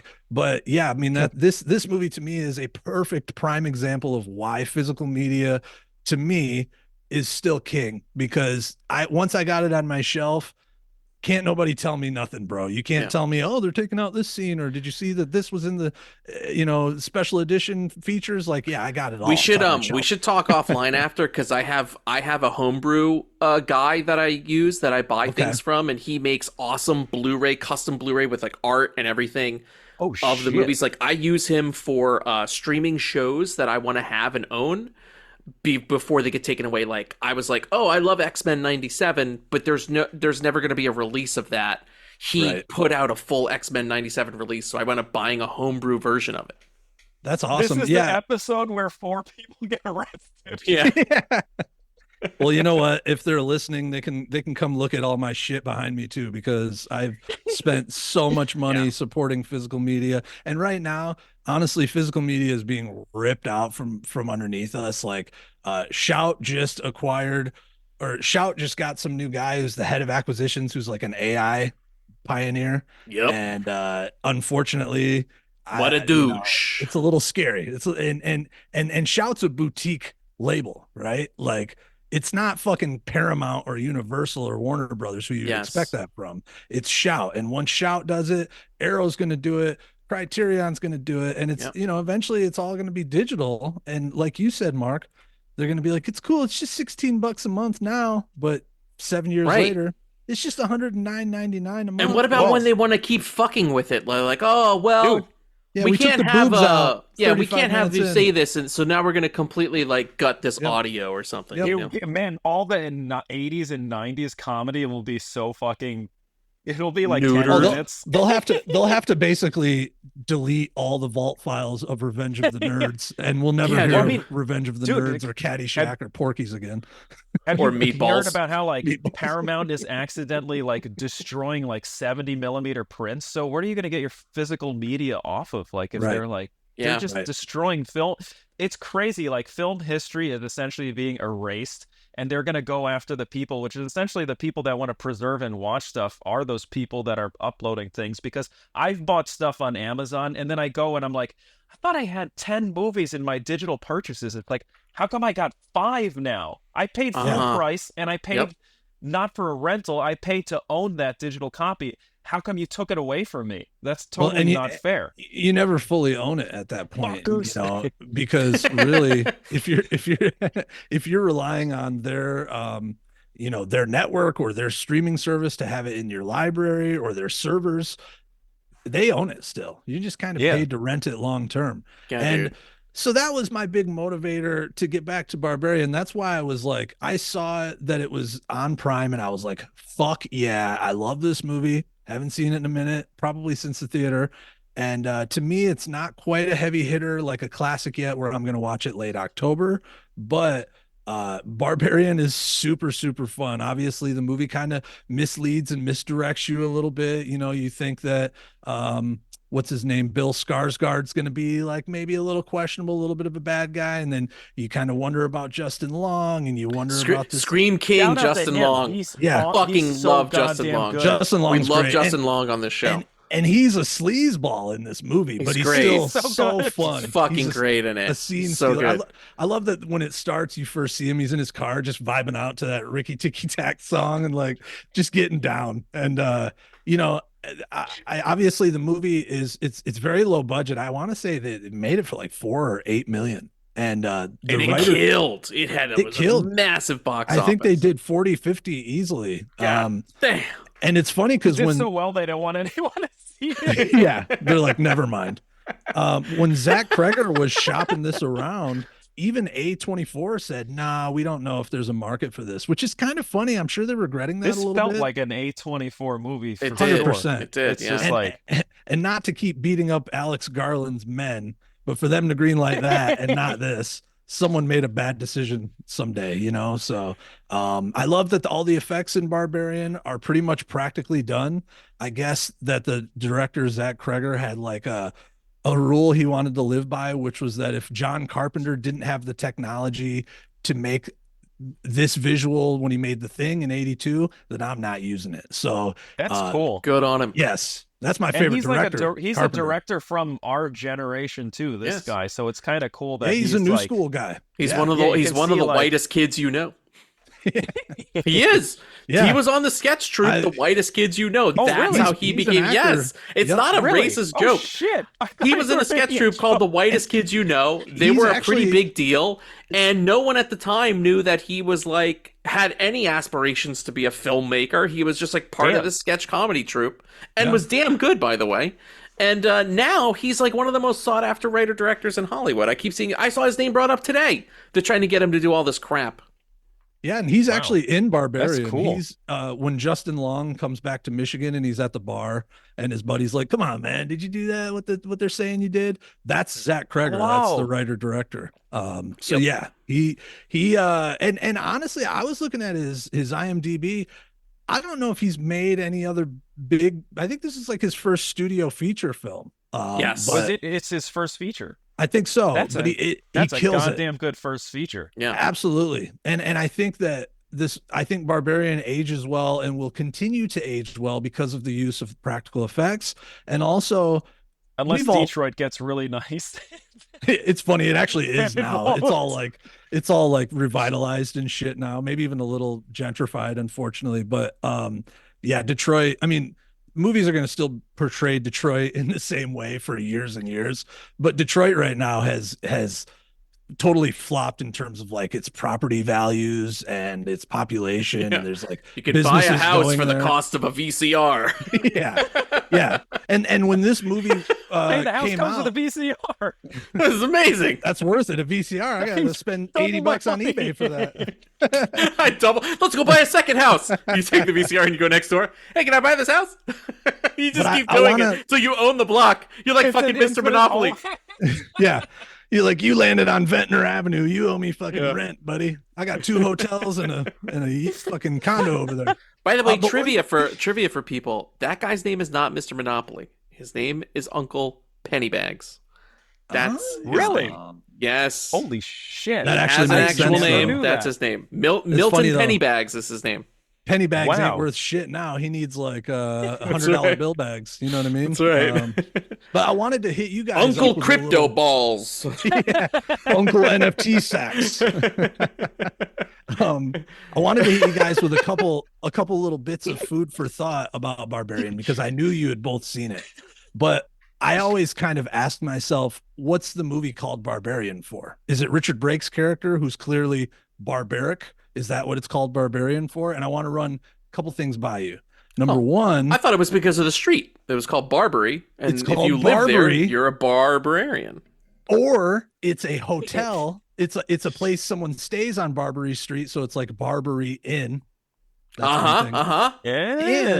And the word barbarian uses only the letters that are in the word Airbnb. No letters are used outside my God. AIRBNB. Makes you, right? Am I right? Oh, yeah. Dude. So those sketch comedy guys are always a lot smarter than you think they are. I know, bro. Because they're thinking smarter. 3 jokes ahead. And it's why so many people who start in comedy become great actors. Like Sandler turned in good roles later. Like fucking even now Andy Samberg, even back in the day, Jim Carrey, like Truman Show. You're like, whoa, he's actually a good actor. Eternal Sunshine, of course. So yeah, the comedy guys, man, they got the chops. And then one last little bit of trivia I want to say about Barbarian. So I'm a huge fan of the way music is used in film, especially, I know, Mark, we were talking about this a little bit the other day. Some modern movies, they get a little too heavy-handed and don't rely enough on the score, and they just throw in catchy pop tunes. And that can be fucking annoying. But I also think the right songs chosen in the right portions of the movie really lend to the rewatchability factor for me. So I love that this movie, because I'm a huge Motown guy, it ends with the song Be My Baby by the Ronettes, which is like, it's kind of a funny play on words because the creature that's been living under the house thinks that these people are her babies. Right? Spoiler. Yeah, my bad. Yeah, just blam right with it. I'm like, Mark, like, it isn't the kid's mom, by the way, in Goodnight Mommy. It's actually Michael Jackson. Alien. It was Michael Jackson the whole time. It was Michael Jackson. So, definitely. That would be fucking shocking if the end of Goodnight Mommy is that the mommy is Michael Jackson. I'd be like, Mark, I cannot fucking believe you didn't tell me that. Like they How made a ballsy Moonwalker would 2. that be? That would be ballsy as fuck. Everybody would be talking about that. Are you Oh, fucking yeah. kidding me? We wouldn't be able to get away with that. Jesus. So that song, you guys are gonna like this. That song is performed by the Ronettes, whose lead singer was Ronnie Spector, and she was married to Phil Spector, the very famous record producer. Yes. Well, she finally Slash got away murderer. from him. Yes, slash murderer. And it was discovered later that when she escaped, that he had been keeping her like hostage in his basement when they were married, and literally was physically restraining her and keeping her against her wishes. And she finally, she basically escaped barefoot. I think it was like her mom helped her in the middle of the night. And Jesus Christ. so it's kind of funny that Zach Kreger chose to use that song to bookend Yeah, that this sounds movie. very intentional. That's really I think crazy. that's a choice. Jesus. So I think You he's can always- thinking 3 steps ahead, and I can definitely appreciate that. You can always rely on Tommy to have some really good movie trivia. Like Yeah, I knew none of that. Shit. I It thought just the makes sense. Airbnb Damn, I'm thing fucking blew in. my mind, and then he pulls out the Phil Spector shit. I know, right? And That's fucking bizarre. And what's cool about that is, to me now, I'm like looking forward to seeing the street sign that says Barbary Street, or I'm looking forward to the end credits rolling, kicking off with that song, because it just adds like something to anticipate. Even once you know it and it's not a surprise anymore, you can look out for it next time you watch. So Fucking yeah, A. I love that movie. I Damn, thought it was very Tommy. fun. Well done. There you go. Yeah, that's a good Barbarian. one. All right, Dino. Mark, your third and final Oh shit! spooky Okay. rec for this episode. What country are you taking us to now? We're going back to. I think okay. Hold on. let me set this up. Actually, so this movie Canada. is actually from the same directors as as Goodnight Mommy, and I think I kind of felt like I had cheated a little because I'm like, it's from the same country, but these guys have, as a duo, have done. I think it's I forgot. I have to look up their names, but it's They're called Severin Fiala and Veronica Franz. I'm totally gonna destroy their names, but they did. I don't know if you guys have seen The Lodge. I think I wrecked that on this show too. And Yeah, The Lodge is awesome. they have so far all their movies have been awesome. They're super atmospheric. They are very serious, but so the next movie I watched, it's not The Lodge. It's called The Devil's Bath, and it starts out really strange. There's these women are killing their children, and then as a result of that, and this is like from like, you know, the medieval times. It's like way back when, in also Austria, by the way. And it's called The Devil's Bath, and you're wondering, it's like, why are these women killing their children? And they're like, they feel very like, the way they're acting is kind of like, you know, they're very distant. They don't want to do anything. And it turns out that the Devil's Bath is what they would call depression back in the day. So the movie's about these women like postpartum would kill their children because if they commit suicide, they would go to hell, because that's what the religion taught. So if they killed the children, had like their confession, and then were executed by the town, they could still go to heaven. Because they're free of such a sin fucked up at that movie, point. because it's like Crazy. and it's like nobody understood what depression was, so it's sort of like, you know, back in the day, everything is like demons and like these women are terrible, and it's not like they didn't have it's probably because they didn't have an understanding of what it is, which is why they call it the Devil's Bath. And it's like it's one of these movies where it really transports you to that era, and everything feels of that time. The lighting is very naturalistic. It's very dark. It looks good. It's a very sad movie. It is, like the title, it is very depressing too. But if you're looking for a piece of history that's atmospheric, has horror elements, really strange. It's when you think about it, it's like, it's a fucking creepy town, because the woman they executed from the beginning that killed her child, they keep her seated on the top of this hill, and her head is just in this like cage. Jesus. like, It's like, you know, showing just it really off. primitive, fucked up shit that people used to do back in the day. But yeah, if you want something that's extremely unsettling, this is a very good movie. But like Goodnight Mommy, it's also very slow burn, and it takes its time. But if you kind of invest yourself into being in this situation with the main character and put yourself in the atmosphere of this really fucked up, super religious, very controlled town from the 18th century, it really transports you there. And it kind of, we're making fun of cell phones.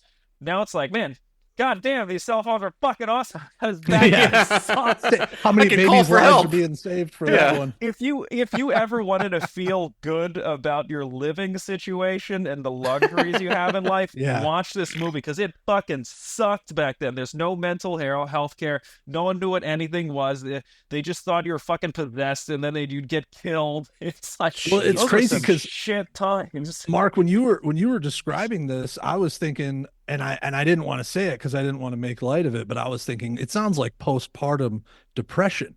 And then and then that is what it is. Like, and obviously back in the day, they were like, she's a witch, there's no mental health issues. So that's pretty crazy concept. And you're right, man. That makes me glad we do have search engines and mentalhealthhelp.com or whatever, because we have way more resources. Like, I think the horror also comes from the just like, because of the times we live in, you have to you don't really think about all the like you were saying, Tom, we have all these resources, but you don't really think about that. So when you are in this time period where they don't have any of that stuff, none of it even exists, that is actually terrifying in and of itself. It's like, we have it so easy, and it's hard to forget that. It's easy to forget that these people had it total shit lives. And especially women too. We can at least have time to watch movies. These people had you worked, you ate, you made kids, and then hopefully the townsfolk didn't fucking kill you. And then you smelled like crap because you didn't take a shower or anything. That's what I always think of when I see these movies. I'm like, everybody in this frame smells awful. They're all wearing smells bad. Big, gross, heavy wool.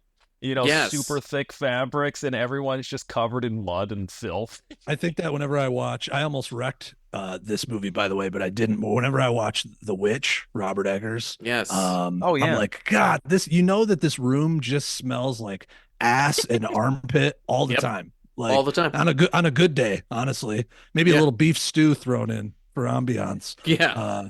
But they didn't have really any spices on it. It probably didn't even smell that great either. No, it was just white Puritan beef stew.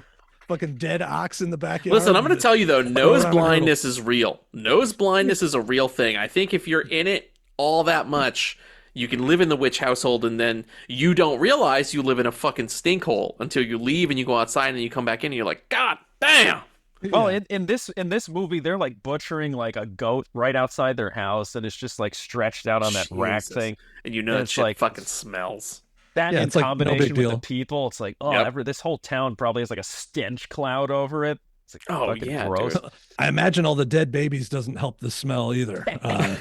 Honestly, I don't think that's known for being a good scent. No, I don't think Yankee has bottled that one up and sold it as a fall collection.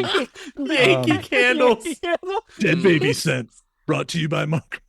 Must be autumn. Look at this scent. Must be autumn. We got the new autumn flavors. Oh, wonderful. Oh, wow. I guess you can say it's fall because she throws the baby off of the waterfall. Yes. Yes. There you go. Well, so there you go. Mark calling up another one from the makers of Goodnight Mommy. We watch way more horror than Mark, but Mark brings in the things that are truly fucking disturbing. Like the things that I can't watch all three of these in one night. I can watch 8 Texas Chainsaws in a row, but I cannot watch Mark's 3 Rex. I think I've got one of these Mark Rex in me once every 3 months. I'm like, I gotta really be in the mindset. I gotta work up to it. I'm like, well, how bad do I want to feel? And then I have another movie on deck. I'm like, I'll watch this, and then I'll watch Tommy Boy right after. Right after. Beverly Hills Ninja will clean just off as this funny stink. as Tommy Boy. You bastard! I knew you were gonna do it. I fucking knew you were gonna do it. Yeah, Mark's offering up the palate cleansers and the palate dirtiers. That's right. The palate dirtiers. That's going to be the next movie by the makers of Goodnight Mommy, the palate dirtiers. Hey, Yeah, the palate dirtier. The Devil's Bath will definitely dirty your palate as you watch it. It sounds like it. Yeah. And these motherfuckers only eat fish too. And like, the worst. You know, it smells just awful, Jesus. just bad. So there you go, the Devil's Bath. All right, next up for me, this is my final. It's an old favorite. I told you guys I wanted to watch an old favorite. It's one I pull out every autumn. Funny enough, I saw Mark at a screening of this movie many years ago. We ran into each other. Mark, I'm talking about Something Wicked This Way Comes. I think I fell asleep. You did fall asleep during the screening, you son of a bitch. You fell asleep on this movie. Dude, Something Wicked This Way Comes is awesome. It's not for everybody, but I will tell you, it's one of my favorite movies to get into the mood for the season. Not just spooky season, but autumn. Like, if you want to see a movie where, like, the leaves are changing, you can feel the crisp, cool air coming off of the movie, it's Something Wicked This Way Comes. I love that, by the way. Have you seen this, Tommy? Transported? So I have not seen this, and it's funny because I've heard of it. Like, this is one of those movies I think everybody knows about, whether you've seen it or not. And I think maybe it's just because of the title. Like, Something Wicked This Way Comes. I just remember that. And it does not fuck around. It is a movie made for children, but kind of in the same way that like The Company of Wolves. Yeah, like, exactly. It does not exactly right, dude. Like The Company of Wolves, it does not fuck around. It wants you. It's telling you a kid's story from a kid's perspective to put you into the mindset of a child, to remind you what it's like to be scared as a kid, to not know who you can trust, to when your home life can be as scary as the nightmares that you have. Like, it pulls atmosphere so beautifully. There are, like, so many great iconic shots. Just for you people out in the audience, if you don't know what Something Wicked This Way Comes is about, this carnival, it's like a very simple, like, Norman Rockwell kind of town, kind of like in the 1930s or 40s, I think. And this carnival sweeps through, and right away it's very clear that the carnival, like, something's up with it.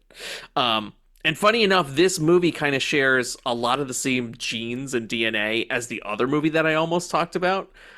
They're very similar in one regard, in that Something Wicked This Way Comes, the people in the carnival, namely the man who runs it, Mr. Dark, he will give you what you want, but at a price. It's kind of like a monkey's paw type situation where you get the thing you want, but it ultimately winds up harming you, right? So then all the people you've met in the town, they're sort of... they all are dreaming above their station, right? They're all like, everybody wants to leave. Nobody's content in their lives. Everybody thinks they've got it better somewhere else. And he kind of offers them a glimpse of what that is, and then he punishes them because he's a fucking evil bastard. And he is so well played by Jonathan Pryce, such an iconic role. Like, he's got the black top hat. He's kind of like Pennywise if Pennywise was a man. Like, he has abilities, and he's kind of like a dark magician, but there's something, like, a little monstrous about him. You just can't put your finger on it. It's a fucking great performance. But the other movie, but I mean, I'll call it, you know what, fuck it. I'll call it an honorable mentions, but it's basically the same premise. It's like, you're getting things at what price? And it's got so many amazing visuals, this movie. The kids sneak into the carnival, because of course they're going to sneak into the carnival. So you get them exploring the grounds, and all this weird, creepy shit happens. And they are the only ones. They're the only constant. While they see the town falling down around them, and the adults and shit that they should be trusting, their neighbors, their teachers, slowly coming under the spell of this guy in this carnival, no one will listen to them. It's up to them. And it's not even that they can run. They're not even thinking like that because they're kids. They just want to fucking live. That's what they want. It's fucking awesome. It's also a great, not to be this guy, but we don't have many good boyhood movies, like movies where it's like, hey, this is what it's like to be a little boy, and you have your friend, and you guys are fucking bonding together, and you're trying to, like, we get a million of those for girls, right? I feel like we have maybe 5 of those for dudes, and this is one of them. I think if I had involves someone getting killed and hiding a body. Basically, it's basically all like Stand By Me. Yeah, Stand By Me, Monster Squad. Like, I think if I had a son, I would show him this movie, because I would be like, I think you would get a lot out of this. I think a kid of a certain age would get a lot out of this movie. Also, too, by the way, on a technical level, the atmosphere is amazing. The imagery is amazing. And they do a lot of cool stuff, like pretty progressive. This movie came out in 1983. The main starlet in the movie is Pam Grier. And she's not playing like a nice, cool, sexy version of herself. She's playing a witch. She's somebody that uses her sexuality to trick you into like fucking with you and giving you illusions, like making your mind into mush, basically. And they really use her well. Kind of crazy that in 1983 that she's like kind of the main attraction in the movie. And I love Pam, so it's always really cool to see her pop up, especially and do something different though. She's not doing the blaxploitation thing. She's not doing the action thing. Here she gets to play a very different kind of role. Jonathan Pryce is amazing. The cast is great. Royal Dano, the old man from Killer Clowns from Outer Space, like, where'd you do with my dog? Oh, yeah. That guy is in the movie. He's a salesman, a traveling salesman that rolls through the town that starts to kind of warn you that something's wrong. This movie rules, dude. I love it. To me, I'm biased because I love Ray Bradbury and I also love these kind of like spooky kind of carnival movies. So I would say like between this and I don't know, Freaks maybe. These are like the two. If you're like, hey man, I want to watch. I was thinking about this. Like I was talking to Mark about this on a couple episodes ago when I was talking about scarecrows. I was like, you would think there would be a glut of great scarecrow movies, but they're all bad. There's maybe one or two good scary scarecrow movies. Same thing. If you in your mind try to think right now, it's such a tired trope in horror, we think, or in haunted houses to say, well, it's a dark carnival theme, right? But if you try to think of movies that do that, there's maybe 5 or 6, and half of them aren't good. Yeah, I would like put the Funhouse and like Waxwork is kind of right. And then you've got your like weird like Carnival of Souls, Nightmare Alley. You've got shit like that. Right. I would say Freaks and Something Wicked This Way Comes. If you want a dark carnival movie, those are the two movies that basically are like, here's what a fucked up carnival looks like. That's awesome. So that's something else to put in your cap. If you're, again, I'm somebody that's like that. Like I try to look for subgenres of stuff, you know, like I did with Scarecrows. I'm like, well, I want to see a Scarecrow movie, right? And then I really start to itemize the list and look down and I'm like, there's like 2 of these and the rest are crap. Same deal. I was like, I wanted to watch a carnival, and especially after this, I was like, what? Oh, are there more scary carnival movies? There really aren't. But it's crazy because it seems like there would be, right? Doesn't it seem like there'd be countless? Oh, it's a carnival. It's so tired. Yeah, but there really isn't. When you think of a carnival, I mean, that came out and then it was 2 seasons and gone. Yeah, that show was awesome though. Yeah, I'm a great huge, show. I love what's his name, Nick Stahl in it, the main. Yeah, big fan. The main guy. Well, and Clancy also is the man. He's Clancy great. Brown. But yeah, you know, you're right. It's funny, and I think a lot of kids first, at least our generation, the kids from our gen, because nowadays kids got screens in front of them, they're seeing all types of shit at an early age. But I think one of our first introductions to fear personified is like at a carnival, at a circus, a clown. So you would think there would be more. It's funny, not regarding the carnival aspect, but in the like stranger in town giving people their wishes that they later regret. It makes me think of Needful Things, but like that's the movie. That's the movie. Nice. I'm sorry. I was jockeying between Needful Things and Something Wicked This Way Comes, and then I started to realize I was like, they're the same movie. Kind of. Yeah, well, and to credit This Way Comes, Needful Things came later. So obviously Stephen King probably borrowed a little bit from this. Needful Things is a movie about a small Stephen King town where basically the devil comes and sets up shop. And what I like about Needful Things is like it doesn't do the monkey paw thing where it's like, oh, he gave you your wish and now that's the thing that's going to hurt you. Needful Things is like, oh, I'll give you this thing you want, but he sows destruction and unrest. So he's like, you have to do a favor for me. And he always asks you to do something bad to your neighbor. And he has something picked out specific so that slowly the town unravels and eats itself alive with everybody wanting to kill each other. And I love that it's everybody's trading. Mark, I actually think you would really dig Needful Things a lot. I'm looking. I looked it up on IMDb and I was like, wow, that poster even looks dope. And fucking Max von Sydow plays the devil. And it's not a secret. He's the devil right away. It's very clear. Yeah, you know right away. It's cool too. You got Ed Harris as like the sheriff. He's great. Ed Harris is always the man. And I think it's funny. Needful Things also reminds me a little bit of Salem's Lot because of him taking over the and Bonnie Bedelia is in both. Bonnie Bedelia is like the main love interest. Yep. And I think that his shop in Needful Things and the town itself kind of looks like Salem's Lot. Yeah. Salem's Lot. So for sure. Yeah, that's right. Salem's Lot's the name of the town. So yeah, that's funny. And sorry to spoil your No, not at all. I mean, it was right there. Like if you knew it, you were going to be like, so close. He's talking about Needful Things. Yeah. I only watched Needful Things for the first time this year. So that's why I was kind of like blown away. I was like, oh my God, this is something wicked. This way comes. This is nuts. It's fun. I actually hadn't seen it in a long time. I saw it when I was a kid, when it, was somewhat fresh. But my wife like listened to the audiobook recently. Oh, And so yeah. I bought the Kino Lorber 4K last time they had like a summer sale, and I watched it probably a month and a half, 2 months ago. And Kino Lorber's transfers are some of my favorites right now. They look great. It looks excellent. So that's cool. And now you got me very much intrigued for something wicked this way comes. So if that's streaming, I'll have to check that out. Yeah, you might have a hard time catching that one. I think it might be on like one or two random streamers, maybe. I own the Blu-ray. That's how I was able to watch it. Okay. It was part of that whole Disney movie insider club thing. Yeah. And I remember cashing in my points because I was like, they never put this one out. It's not on Disney Plus. They're like ashamed of it because it's like a weird, dark, scary movie. I'm gonna snap that shit up before they take it away. And that's exactly what happened. Hell yeah. It's probably out of print, vaulted, all that shit. Might be vaulted, but I have it. And that's how I was able to watch it. Nice. All right, that's enough babbling for me. Tommy, what's your third and final pick?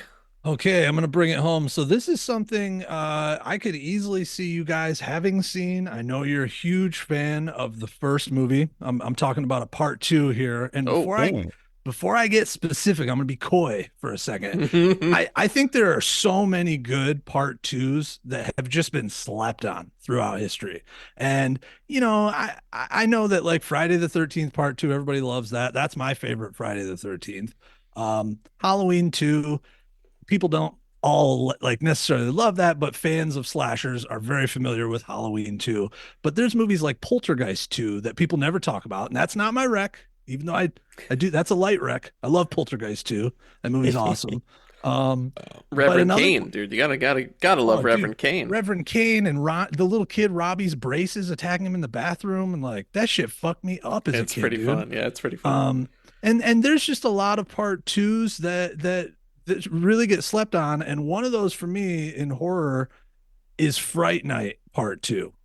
And shit, honestly, I did not realize this until so this is a movie I watched a lot as a kid, maybe as much as the original Fright Night.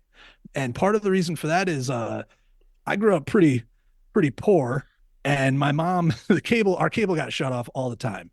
And so when my mom would get the cable turned back on, we would get like the introductory 3 months of the movie channel and Showtime for free. So I would see like not HBO and Cinemax level movies. I would see like B and C movies because that's what was on the movie channel.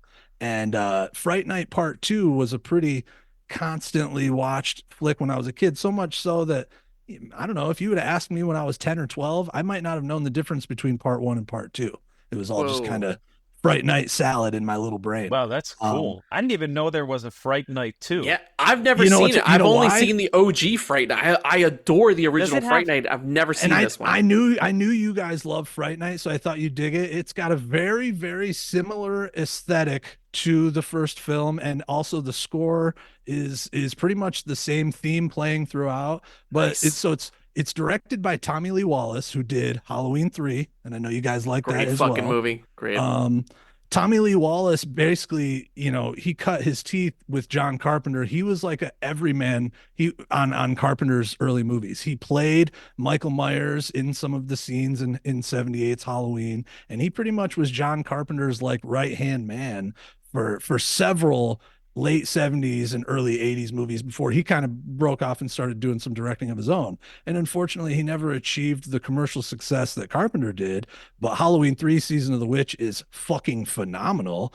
And Fright Night Part 2 here, he does an excellent job with it. So you don't have Chris Sarandon because, Jerry Dandridge is dead, but you get his sister. This is Regina. And this is his sister coming back to get revenge on Charlie for killing her brother.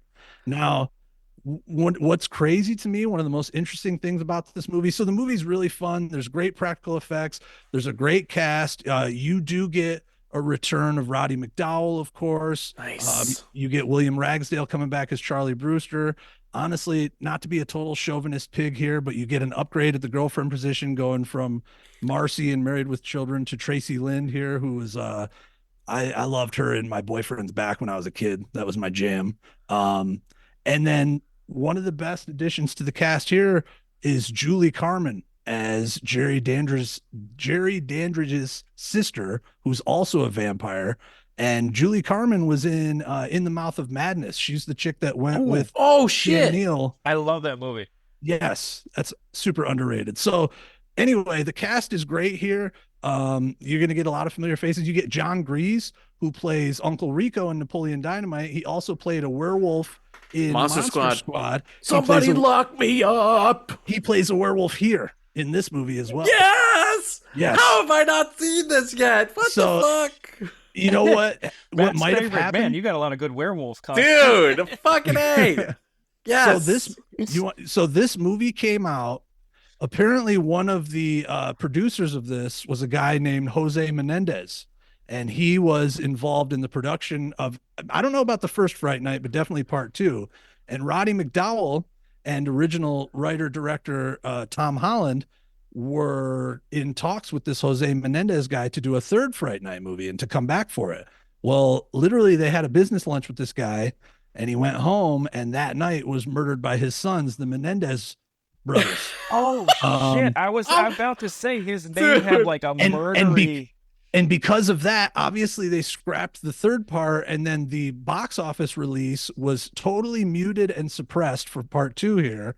The marketing blitz pretty much stopped, and not many people knew this movie even fucking came out. Jesus. So wow. That's why a lot of people, and it's something it's hard to get your hands on nowadays. It's only I was gonna make a terrible Menendez joke, and it turns out to be true. It turns out to be true. His name sounded like a murderer's name. I was gonna be like, and then he went home and got murdered. Literally, and he did. And sorry. I guess the lunch meeting with Roddy McDowall and Tom Holland was so bad that, like, I don't know what happened at the meeting, but it wasn't very pleasant. So when the news came out about his murder, Roddy McDowall jokingly called Tom Holland and was like, "I didn't do it, did you?" Which is fucked up. Shit. Apparently that happened. That's not funny. And I guess they wanted Tom Holland to come back for this and Chris Sarandon, but they were both doing Child's Play at the time because this did come out in '88. So they couldn't come back for part 2, but they fully endorsed it. I guess Chris Sarandon came and hung out on the set and gave him like his blessing. And there's pictures of him on the set with McDowell and with the actress, what's her name again? Julie Carmen. So, Fright Night Part 2, it's excellent. It's got the same kind of dark gothic, like almost erotic feel. Honestly, even more erotic with this one as a guy watching it because the vampire is a girl. So in the first Fright Night, when Jerry Dandridge is seducing all the ladies he brings into his home, it's all super erotic. It makes you question your. Oh, I'm no, never mind. Yeah, I'm like, what am I? Why is this happening to me? But no, with this I need to talk to someone. Yeah. Should I tell someone about this? And in this one, the vampiress is totally using her sexuality to entrance everybody, and she basically makes everybody think she's a performance artist. So she just walks around looking and acting like a vampire, and people believe it because they're like, yeah, that's part of her genius. Her performance that's great. Art. Yeah, it's dope. And I won't give away much more spoilers, but Roddy McDowall as Peter Vincent is back to the same old tricks. He's got some cool, there's definitely some times where in the beginning of the movie, Charlie thinks that everything that happened in the first movie was just a psychosis episode. He had a serial killer for a neighbor that he had a mental breakdown about, and he made up this story about vampirism. And so that's where everybody's at when this movie starts, but then things start going down where even Charlie himself starts to kind of turn a little bit, and then I won't give away exactly what happens, but like it's cool the way that everybody comes back to agree, oh no, that shit really did happen in the first fucking movie. That did fucking happen. And I think there's even a famous line from this movie where they get attacked by like a werewolf, and Charlie says, "That was no group psychosis." That's like one of the memorable quotes from Fright Night Part 2. So shit, it looks like it's not available to stream anywhere. I went Mark's route on this one. Oh, there you go. You can rent it on Prime? Oh, yeah, nice. for $3.79. And honestly, I did I went the old Mark route on this one. I got this on a hard drive because again, like you said earlier, Mark, they're not providing it for me to watch. I can't buy it. I can't stream it on a streamer. So fucking I'm gonna get it somehow. I'm gonna watch this movie. And so Yeah, that, it's like- Mark, I think you're talking about a different Fright Night 2 because the Fright Night maybe. Part 2 from 1989 is unavailable. Oh yeah, I see what you mean. Yeah, it just has a You're now. looking at the Oops. newer follow-up. That's why. Yeah, I It's think not so. streamable. so obviously they remade Fright Night with Anton Yelchin and with Colin Farrell, and that's I actually enjoy really that good. one. I like that was one. good. It's, Yeah, it's a Yeah, it's very fun. good remake. It kept Tony the Collette. atmosphere of the original. Yeah, made it a and little I bit think they creepier. changed enough. I thought it was cool how they used Vegas because then that kind of justifies the nighttime antics of this vampire. Like there are people that just come out at night in Vegas, so that totally makes sense. But they I think also made a Fright Night 2, like they did a remake, and I haven't even seen it. I've heard nothing but terrible things about it, so I won't even give it the There's time a of day. remake. I think of Fright Night 2, yes. Oh wow. That's what you By the way, found, the- Mark. Yeah, that's the one you saw, bro. Oh, okay. On IMDb, there's like they're playing little snippets from Fright Night 2, and man, the physical effects look crazy good. Oh yeah, the practical effects are excellent. There's kind of, Matt, you had mentioned this earlier with Something Wicked This Way Comes. Some of the transformations are kind of akin to American Werewolf in London. Awesome. Yeah, really good creature effects, really good cast. And then another thing, I mentioned this earlier, but good music, like the theme and the score that's used throughout. But there's also, and I kind of hate when this happens, there's a song in this that plays during the credits, and it's all like 80s sexy pop vibe, and it's called Come to Me, and it's nowhere fucking streaming. You have to go to YouTube if you want to hear that song. Yeah. All the good songs, especially like if you want to hear the fucking Fright Night song from the end credits, the original Fright Night by the Jay Giles Band, you have to go to YouTube. Yep. It's not streaming anywhere. And even with that, it's like, I know who the people have heard of the Jay Giles Band. I've never even heard of the chick who sings this song. I think what the fuck, man? If totally you want to hear unknown. fucking Rock Until You Drop from the Monster Squad by Michael Sembello, you have to go to fucking YouTube. That's not streaming anywhere. Okay. Yep. Bullcrap. But Fright Night 2, honestly, I'm actually stoked you guys haven't seen this because I know you guys both love the first one. I can want to almost see it so bad right now. guarantee you will like this one. I can almost fucking guarantee it. Damn, I want to watch this shit right now. Now, the only downgrade, I will say, the one thing that the one Because you person can't who, find it. yeah, the one person who didn't come back that I did miss a little bit was Evil Ed. He can't come back though. I know. I mean, I guess he could. It wouldn't have made sense, but You're I guess so they asked him cool, to. Brewster. You're so cool, Brewster. Yeah. Fucking love Evil Ed. He was doing 976 Evil, so he declined to return. Oh yeah, that's right. I don't. Maybe What a a better guy. move for him because this was so under the radar. I don't know, but definitely Fright Night Part 2 for fans of the OG. Watch this shit and tell me it's not perfectly aligned in the same vibe, and it just feels like a lot of times you don't want to watch Part 1 and Part 2 in the same night or weekend, but I feel like with these you kind of can. Like I feel like they work harmoniously together enough, and there's enough changes in the plot and in the characters that you could definitely cap off a night with a 1-2 punch of Fright Night 1 and 2. Fuck yeah. All right, guys. Plus, they're as probably promised, not like super long 3-hour movies too. right? They get No, to they're the point. like hour and a half. Yeah, they're short. As promised, quickly want to call out honorable mentions. We don't have to do a whole thing. Just fucking fire them out. I'll start as we kind of outed. Needful Things was one of them. And my other one that I almost went with was Cuckoo. Was the movie that Mark called out at the beginning. That would have been a really good one, man. Yeah, and it was like because I watched Cuckoo and I loved it so much, and I would have texted with Mark about it, and then he watched it. I was like, well, we can't now conspire and bring it to the show. So that Team was up why on we Tommy. did. But yeah, I haven't seen Cuckoo yet, but it's big very recommend much on my for Cuckoo. radar. Big Yeah. recommend. Nice. That's me. That's my honorables. Mark, what did you have that almost made the cut? I have let's see. You know what? I'll put 3 in there. The first one, these were my original first picks. The first one was Immaculate because I'm a big fan of like non-horror movies. That And movie was one awesome. Yeah, it was really good. I was but- surprised. I know, same here. I thought it was gonna be after I saw some of the trailers, like, oh, this could like kind of go the other way. So that was that got replaced by Goodnight Mommy. Then I had also New Life, and that got replaced by Infested, and New Life is like it's like a low budget, almost like a Canadian body horror film. But that one's on like, they got a little bit on the lower end of the rec, so I kind of was like, okay, enough of that one. And then the last one that I was gonna put in, but the only problem is it was like it didn't meet my criteria of being a foreign film, which was Blink Twice, which I really enjoyed. Oh shit, I want to watch Blink Twice.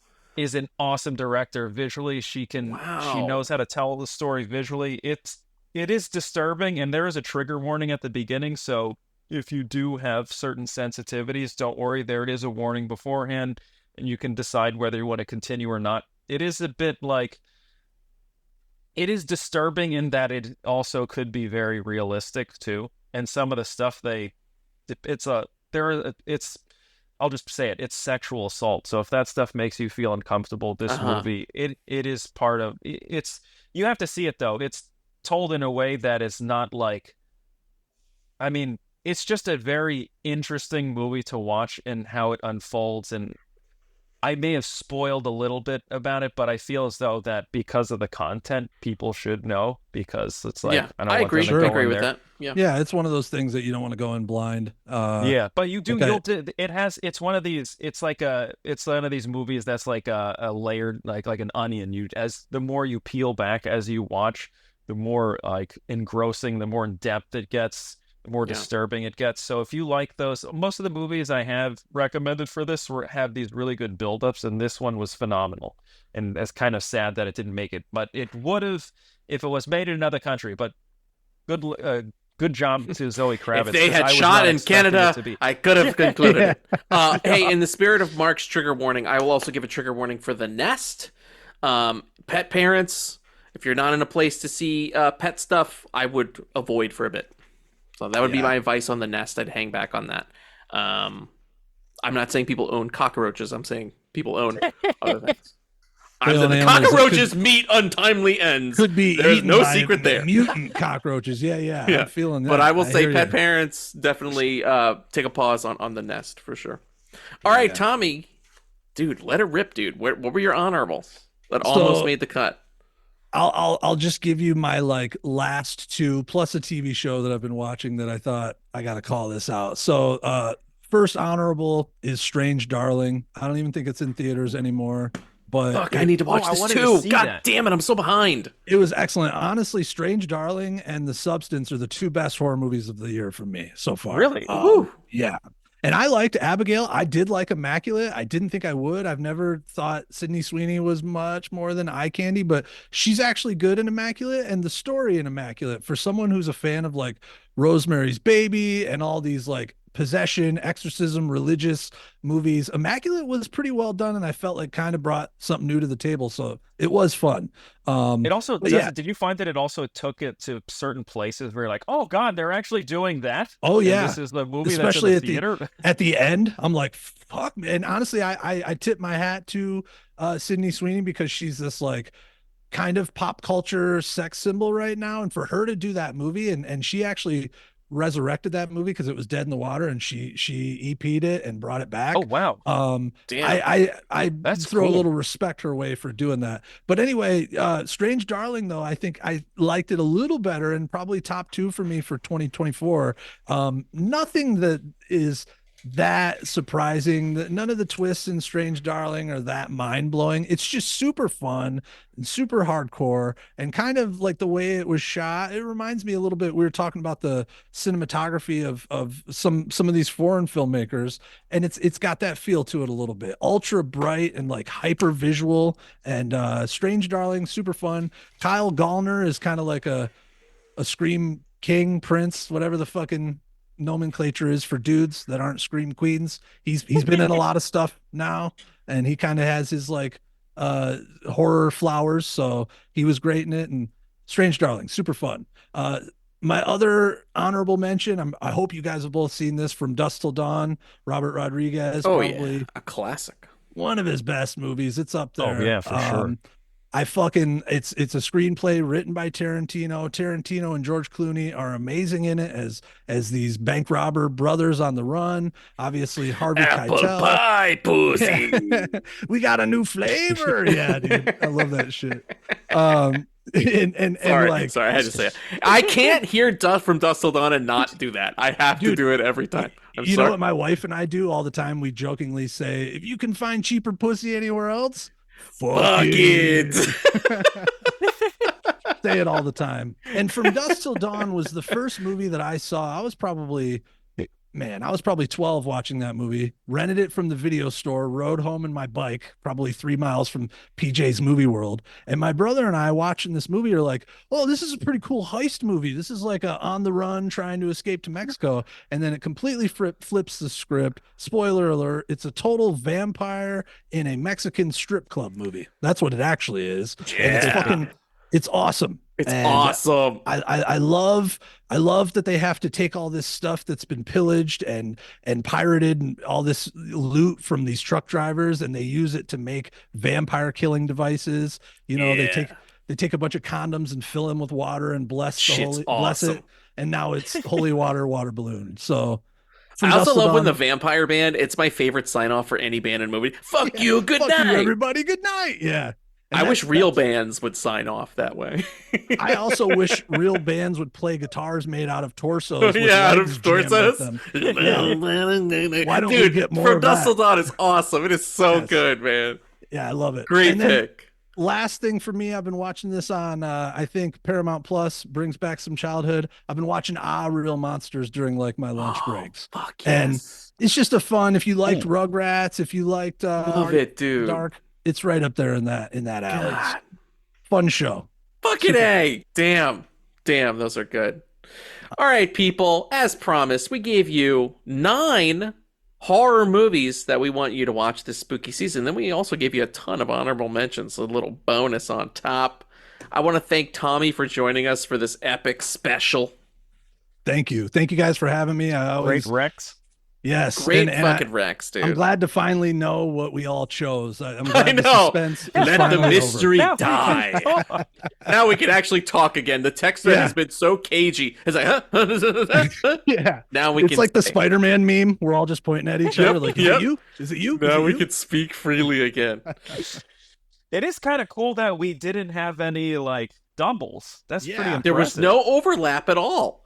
I thought one of you might get me with the substance. I thought maybe one of you guys might have caught that this weekend. I was close. I'll tell you what stopped me. Really close too. Yeah. I was on my way to see the substance, and I'm such a Halloween horror nerd that I was like, I want to go to Home Depot and check out all the animatronics, and that's what I did instead. And I wound up killing like 3 hours at Home Depot, just like playing with the Chucky doll, playing with the Headless Horseman. At least it was time well spent. Like you did. It was totally time well. It was the best Saturday I've had in months. Nice. Hell yeah. I got to live vicariously. Matt was said it. Dude, that fucking Chucky doll looked crazy good. Oh my God. He was great. And real Brad Dourif audio cues. He looked really good. He was really great. He was like movie size. Like, remember when we went through the Chucky house? Like when we saw Chucky coming out of the wall? It was like that. Yeah. It was like a real life version of that. And it was really awesome. They had some other really cool ones. There was like an old fucking Scooby-Doo kind of pirate named Captain Cuts, and he was like right about like fully animatronic spooky pirate. Like it's just hanging out at your local Home Depot. And I was gonna say Home Depot, you say, huh? I didn't realize Depot fucking crushed. They crushed. They have they'll have this kind of near the registers, at least the ones I've been to, they'll have this whole section of, and some of these things are fucking monstrously huge. Yeah. Dude, nice. Home Depot was like, hey, I'm going to tell you something. Home Depot, and I love Spirit Halloween. Home Depot put Spirit Halloween to shame this year. Home Depot, the dads were like, look, we don't just garden and nail wooden boards into walls.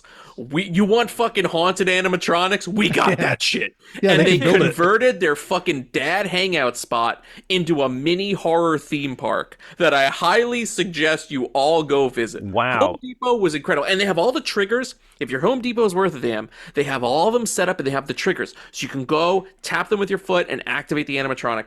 I'm telling you, I killed 2+ hours in there. I activated every Well, fucking one what's that funny I could. at Home Depot, everything's gonna work, because if it doesn't, they're gonna be like, let me fix that. You know? Yes. Spirit Halloween, they're like, fuck you, we're gonna be torn down in 6 weeks anyway. It stopped working day one. And I'm a It's never Spirit gonna work fanboy. again. I go to Spirit every couple weekends. They're the way I kick off my spooky season in August. I make the drive out to Spirit Halloween. I'm like, all right, I'm going to spend some money. I'm going to buy some fun things. And I was kind of disappointed with Spirit's showing this year. And I was kind of like, I'm all right. I'm not going to get some fun Halloween decoration stuff. Fuck that. Home Depot. Home Depot, dude, of all fucking places. That's Give good it up to for know. Home Tell Depot. Matt Palumbo that. Yeah, paging Matt Palumbo. Go to Home Depot. So that's it for us. We've given you all 9 spooky horror recs and many more. We hope you all enjoyed. We're going to have more fun spooky stuff this season on the Matt and Mark Horror Show. Tommy will also be returning. We're going to be talking all kinds of shit. Stick with us. I don't know what's going to happen next week yet, but be here. I had to burp. There it is. But be here. Catch you guys next time. We're out of here. Spooky peace. Peace.